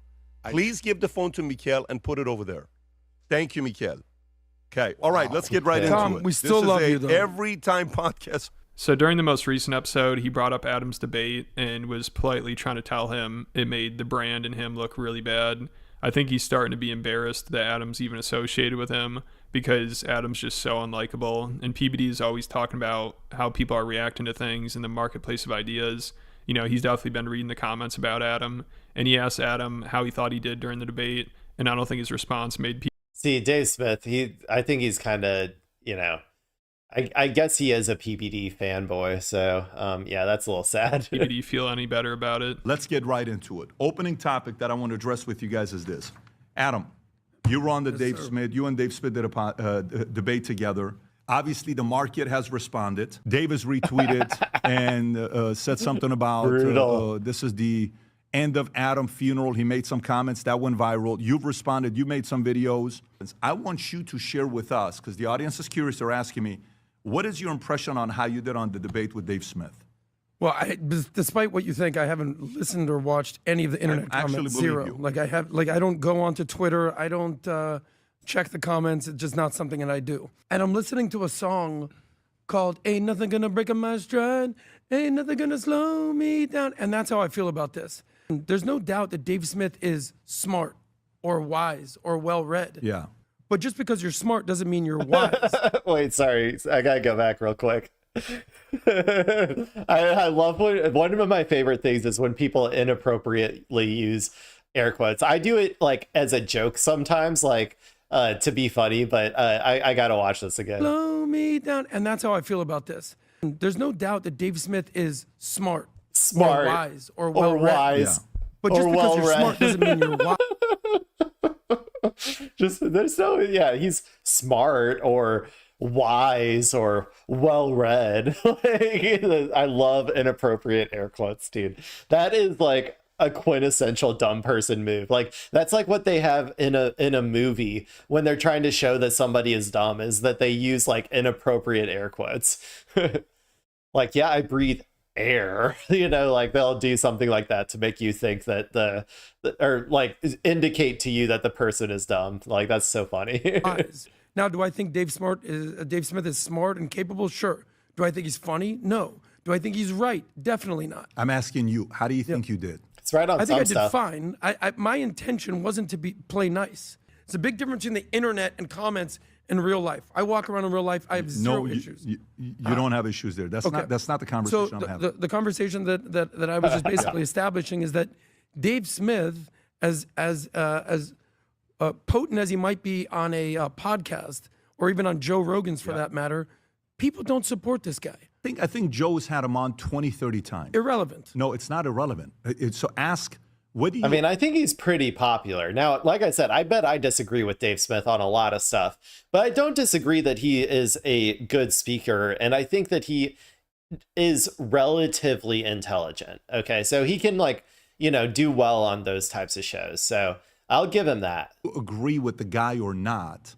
Joe likes Dave, right? So the question you got to ask yourself is, from my perspective, there is issues, there is approach, there is what's next for you. And PBD said he's already tried having this conversation with Adam off air a few times, but he never listens. So that's why he's forced to do it publicly now.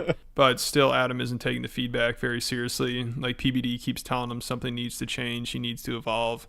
But Adam's just like, I don't care what anybody thinks, I'm going to do what I want. So this is not the response PBD wanted to hear. And I think he's almost completely fed up with Adam at this point. Like, I'd imagine after the Dave Smith debate and how Adam handled the criticism from Adam's PBD good content, he's dude. definitely on the chopping block. Like, I don't think he'll ever understand. Dude, the only time that I like that the lefty content creators that I watch ever watch the PBD show is because Adam said something fucking stupid. Like, seriously, like that's like the only draw for people like me. So if you get rid of Adam, then you're losing an entire demographic of people who watch the show just to dunk on Adam. So I don't know if it's a good business move, Mr. Business Boy, to get rid of this guy. He's pulling in a different demographic than what you do usually.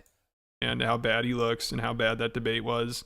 And PBD tries to explain it to him and how debates are supposed to go. And Adam's response is to bring up the Dave Smith Coleman Hughes debate again. It's hilarious. And then you could tell PBD is just like, all right, I'm never going to be able to get through to this guy. And the reason why I'm doing this with you openly, and I'm talking to you openly with you, is there's an element of also representing where you're coming from. When you go and be professionals, that's not how I handle debates. That's not my MO. So if you're close to me and you're handling it that way, that is not my style. And by the way, the reason why I'm having this direct feedback with you publicly is for the following reason. This is how I roll, Adam. I will give you private feedback and have your back 100%. But if my private feedback that I'm giving doesn't land and it feels like you have immunity to go run around and say whatever you want and keep saying, I don't give a shit what people say, I do, but it's recreating for the next phase of what is that next phase for you. And that's a very important thing for you to be thinking about. This next phase requires all of us to recreate ourselves, and that includes you in a big way. And I've said this privately 8 weeks ago, 9 weeks ago at that dinner place we went to, and I was very direct with you. But you're cornering me to have to say this publicly to you right now. And you have to make a decision on what you want to do with this next phase. You got to recreate yourself. Sure. I'll just break this down real quick. We didn't have this discussion prior. You just kind of preemptively brought this up, and I'm totally okay with it. If I wanted to have a ideological debate with Dave, I would probably rephrase it that the world is a dangerous place, and he wants to pretend that he's an ostrich and not engage with anybody. Debate. Forget Dave Smith. This isn't a Dave Smith conversation. That could have been John Doe. I'm not talking. But the point is that I'm trying to make with ideologically, we're not aligned. What is the purpose of a debate? To find the truth. The purpose, it's a clash of ideas. Sure. So somebody can watch and say, wow, good point. Never thought about. No, that is not the purpose of debate. Debate exists at this point in time. Debate exists solely as a blood sport for people to dunk on their political enemies. That is the entire purpose of debate at this point. And to some extent, that has always been the point of debate. Do I think that debate has the potential to change some people's minds? Sure. But not really that much more than just going out and expressing yourself like on the internet or something, right? Like, I don't think there's much difference in terms of like going on and like debates can like raise the prominence of you as an individual if you have particular ideas that you want to get out there. However, in general, most debates are for just blood sport and for people to like see who owned the other person. And in the end, the person who, whether one person is smarter or makes better points is kind of irrelevant. The person who wins is the person who dunks on the other person more, basically. So that's kind of that's how I view debates in modern society. About it that way. The reason I brought up the Coleman Hughes, and I encourage people to go watch it. This was the sort of like the swan song event. Imagine you hype up this event. Here's what's going on. The SLS is coming this weekend. Yeah. Here's what's going on. And this debate takes place, and it was a 12-0 drubbing. So that's my point. Should I have conveyed it a little bit better? Sure. Should I have not brought up someone else's debate in my debate? Yeah. Maybe I'll learn that for the next time. That's fine. But the reality is this. You should have known that ahead of time. I'm just saying. That's a terrible, terrible way to try to debate somebody. He got whooped. Even from the perspective of it as a blood sport. That is a terrible argument to make. Nobody is going to see that as a good argument where you dunked on the other person. In my debate, maybe I'll learn that for the next time. That's fine. But the reality is this. He got whooped and I called him out on it. That's all it was. Yeah, but it was your fight and his. Sure. For the next time, I'll debate him just heads on. So I don't know if Adam will be around much longer. You know, if PBD gets rid of him, it's over. Like, nobody will listen to him on his own.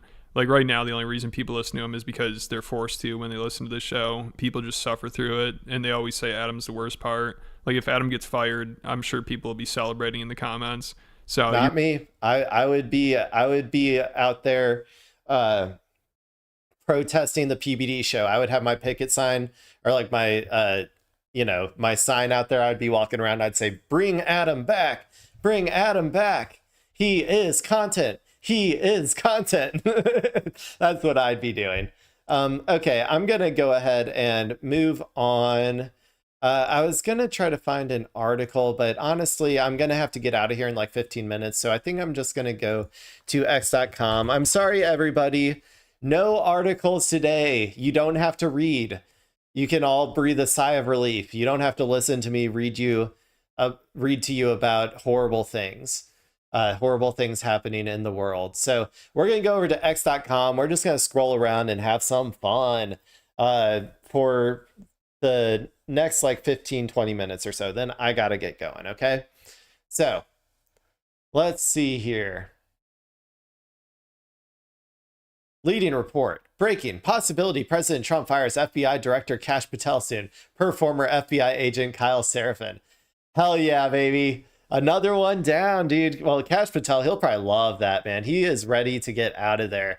His entire job at this point is flying around all over the world to like various locations where his Israeli spy honeypot girlfriend can terribly sing the national anthem or whatever, right?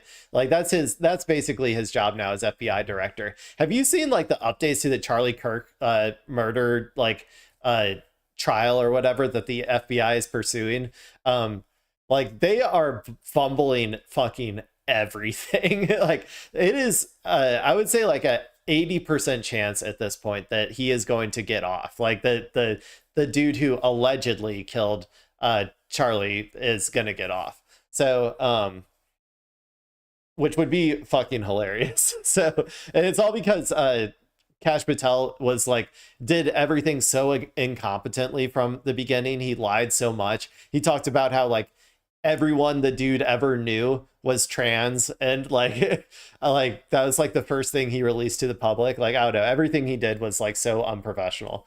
But anyway, Hassan Abi says, Mr. President, as a podcaster, I'm ready to step up to fill the role. That would be hilarious. Hassan, dude, if Hassan was leader of the FBI, instead of like the FBI going out and like assassinating MLK types or whatever, or finding like 17-year-old autistic kids that they're claiming are Antifa and then throwing them in like perma jail.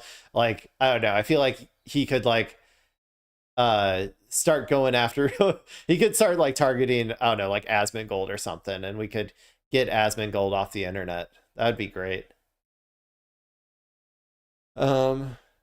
Okay, much has been said of recent Democratic electoral losses. Hassan the Hun argues that it's pretty straightforward. Party leaders, including candidates like Harris, have emphasized defending institutions rather than addressing material needs. I think the Democrats very quickly snapped back to, we're going to eke out a marginal victory due to like the Trump administration collapsing everything all around us mentality after the first couple of months of trying to identify exactly why they had lost once again to Donald Trump, right? And obviously people like myself, people like yourself are probably fairly aware of exactly why Kamala Harris lost, and it's not dissimilar to Hillary Clinton. And no, it's not because they're both women and, Trump is demonstrating machismo or bravado or anything. It's not although they are like literally the same third way people who are going after Hassan right now, are like, they are literally making that argument right now. I've seen articles saying like,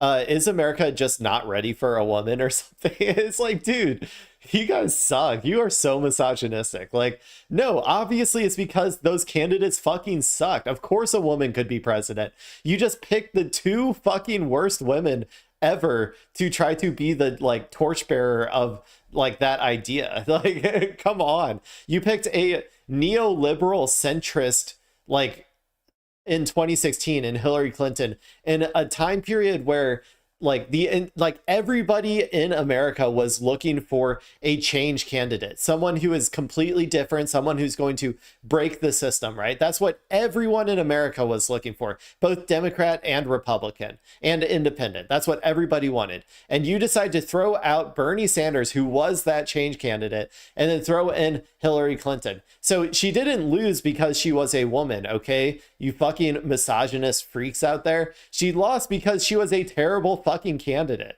Stop being misogynistic. All these centrist like liberals who like that makes me so angry when they say like Kamala and like Hillary like lost just because like the world wasn't ready for a female president, or like America in particular wasn't ready. It's like, no, just pick a better fucking candidate and be able to read the room of the politics of the current time.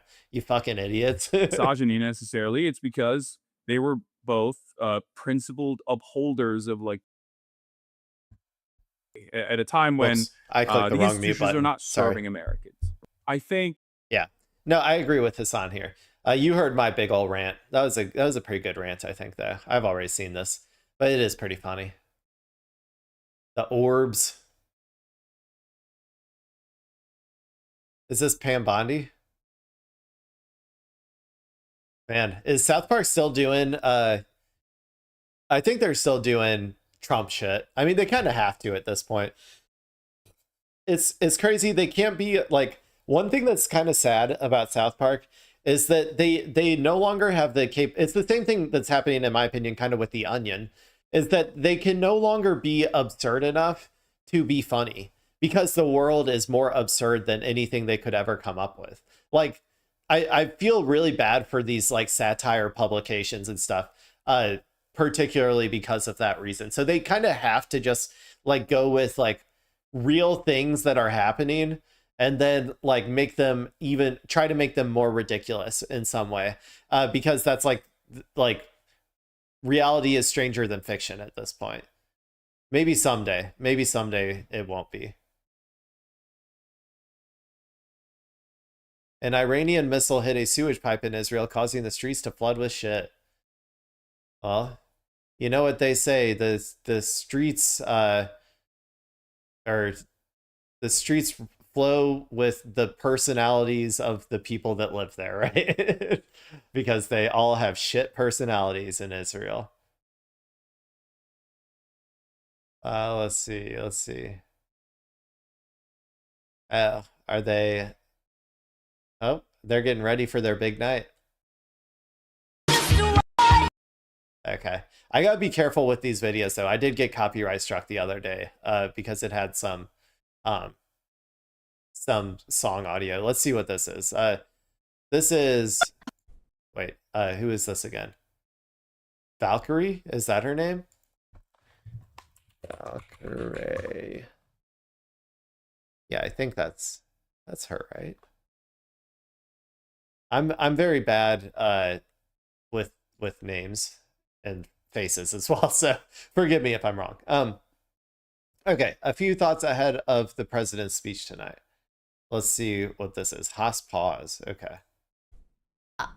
First of all, who asked?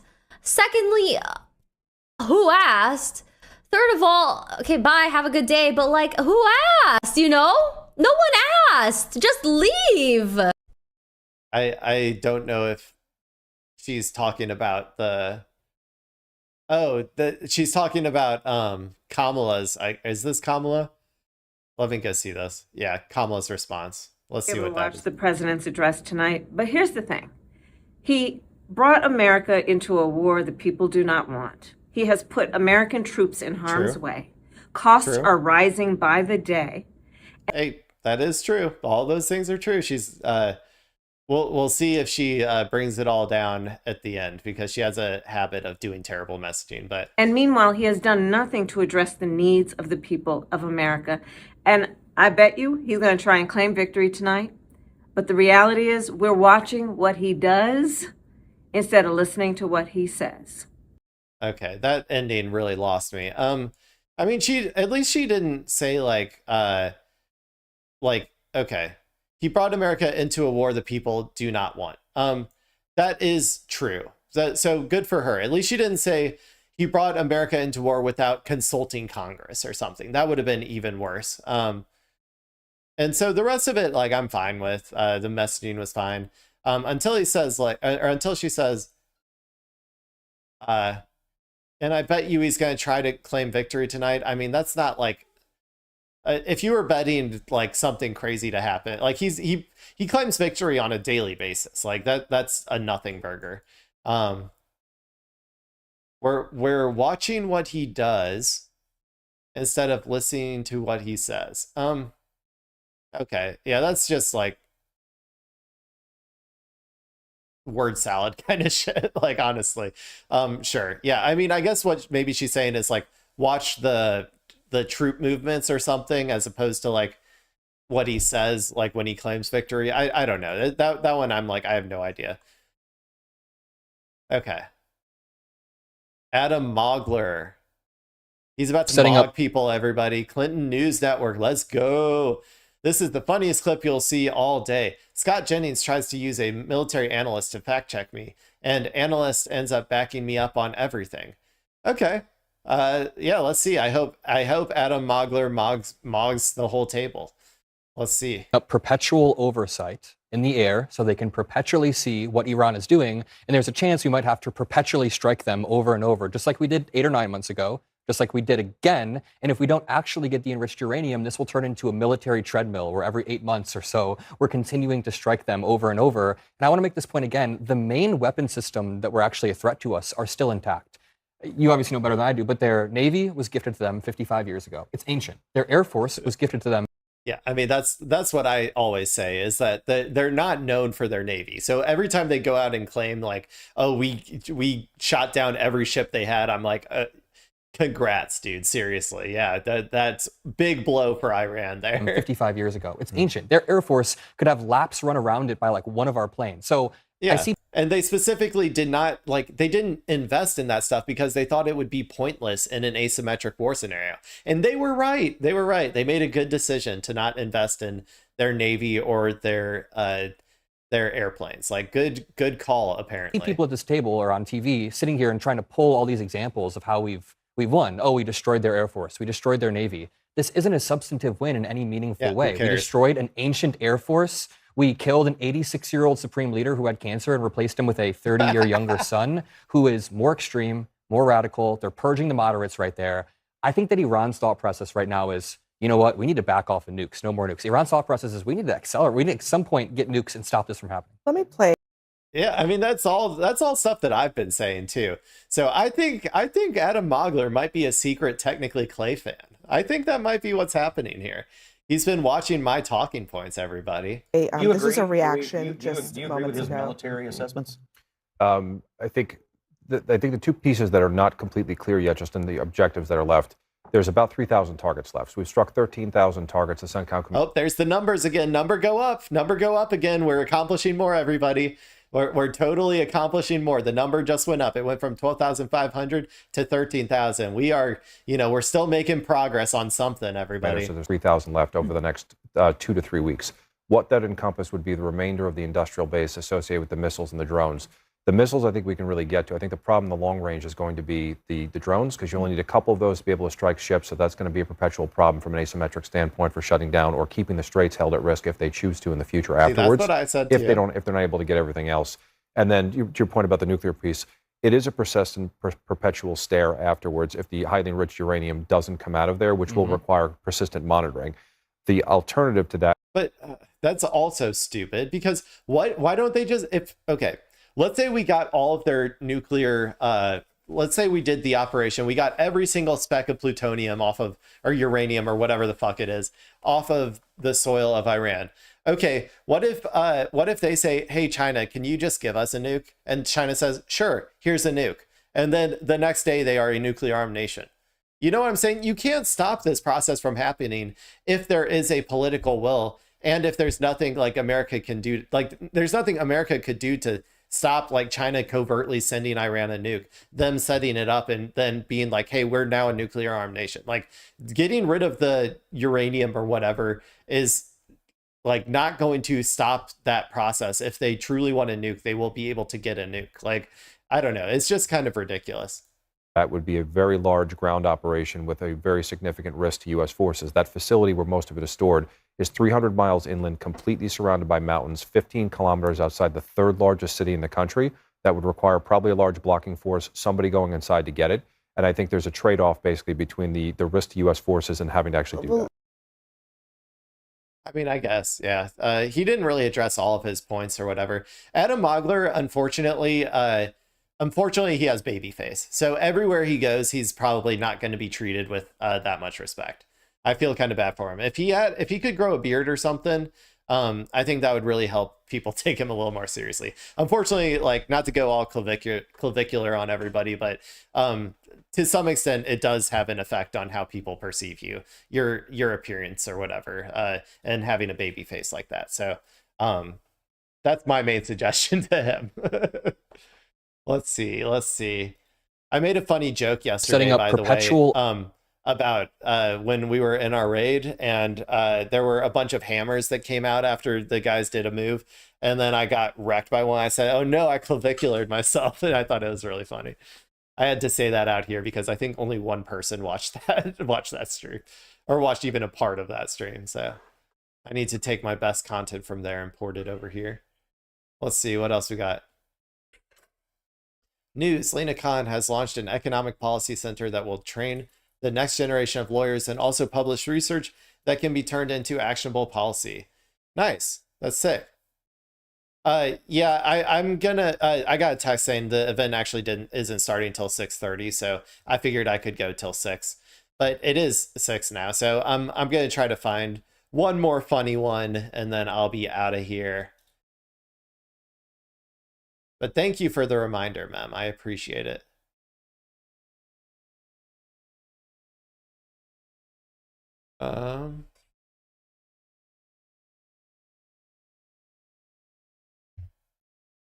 Okay, let's read this one. Hassan is flaming out, but here is the real reason why. Politicians don't want to have anything to do with him, not because of his views, but because he doesn't help them get voters. He actively tells his listeners both sides are the same, and he encourages them not to vote.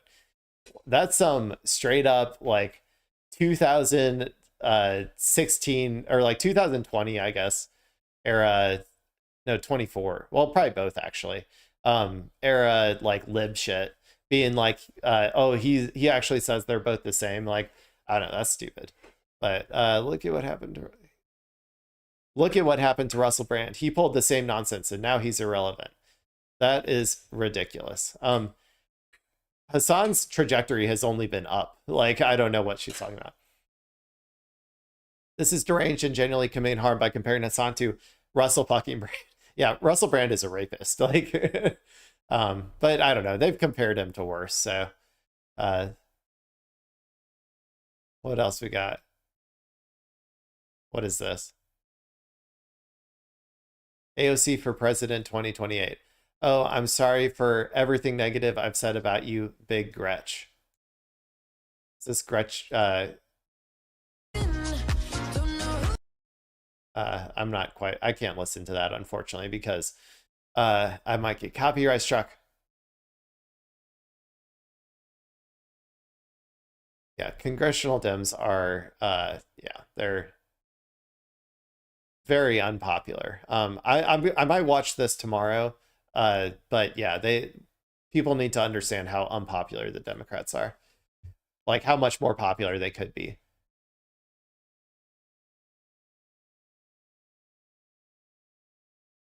I watched some of this interview. It was pretty good. Or these are like question and answer Q&A type things. I'm gonna skip it because, like I said, I need to find something fun to end on. Okay. This is what? This isn't Saturday Night Live, is it? I don't know, but we're gonna watch this real quick. Maybe it'll be funny. Okay. I think this is Caroline Levitt. This doesn't look like Saturday Night Live, though, so maybe this is some other parody. Butt wipes. You've got 2 more months of me until my baby is due. So what sort of crap-ass questions do you ball sacks have for me today? The president says he's had productive talks with Iran, but they claim to have not had any contact with him. So what's true? Okay, well, first of all, hello. Nice to see you again. Nice to see you, too. Do not talk to me like that. I'm married. Gross. Secondly, are you dumb?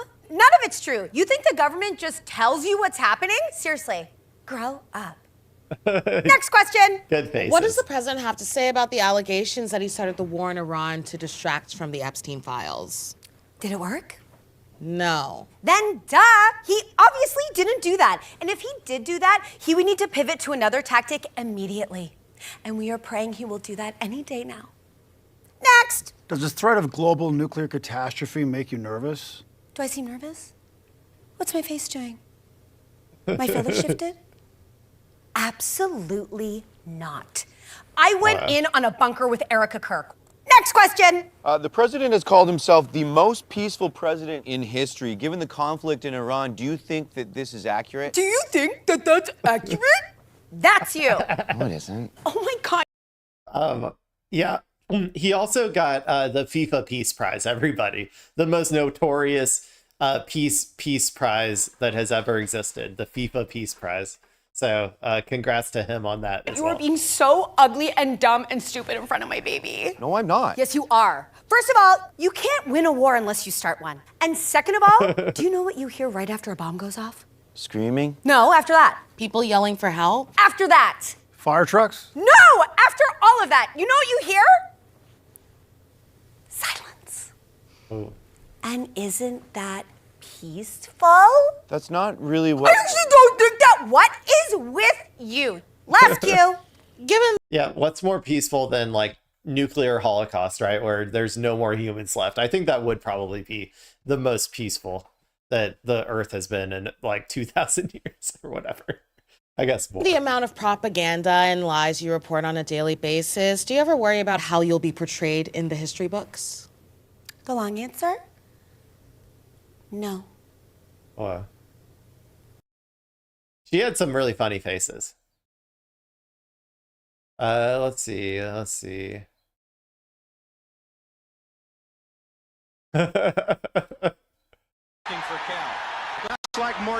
Okay, I think we're just gonna... Let me just make sure there's nothing that I'm missing. Okay, yeah, we're just gonna end on this one, okay, people? I gotta get going. This is apparently, according to Diamond Toll, I'm not going to confirm nor deny whether this is true. I am not, that is not my job. We can choose to believe that it's true, but he's gonna show us a video here of Brian Noem, Kristi Noem's big titty husband, running apparently at a baseball game here. So let's all watch together. Gana has made her way onto the field. How can you tell? That looks like him to me. Jose, is she? From the neck down, I can't tell the difference.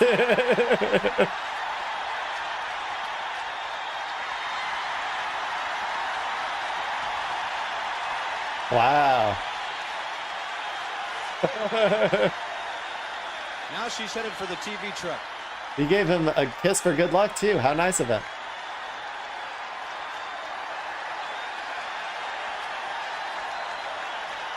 Wow. Who would have thought our DHS secretary's husband had such a fun start to his fetishes, I guess. Okay. Anyway, yeah, I am going to get out of here. Thank you all for watching the stream. Thank you for watching the VOD, if that is you that I am talking to right now. Let's see, I guess, yeah, the stream is, or wait, I almost said it wrong. This has been Technically Clay, and the stream is technically over. Bye-bye.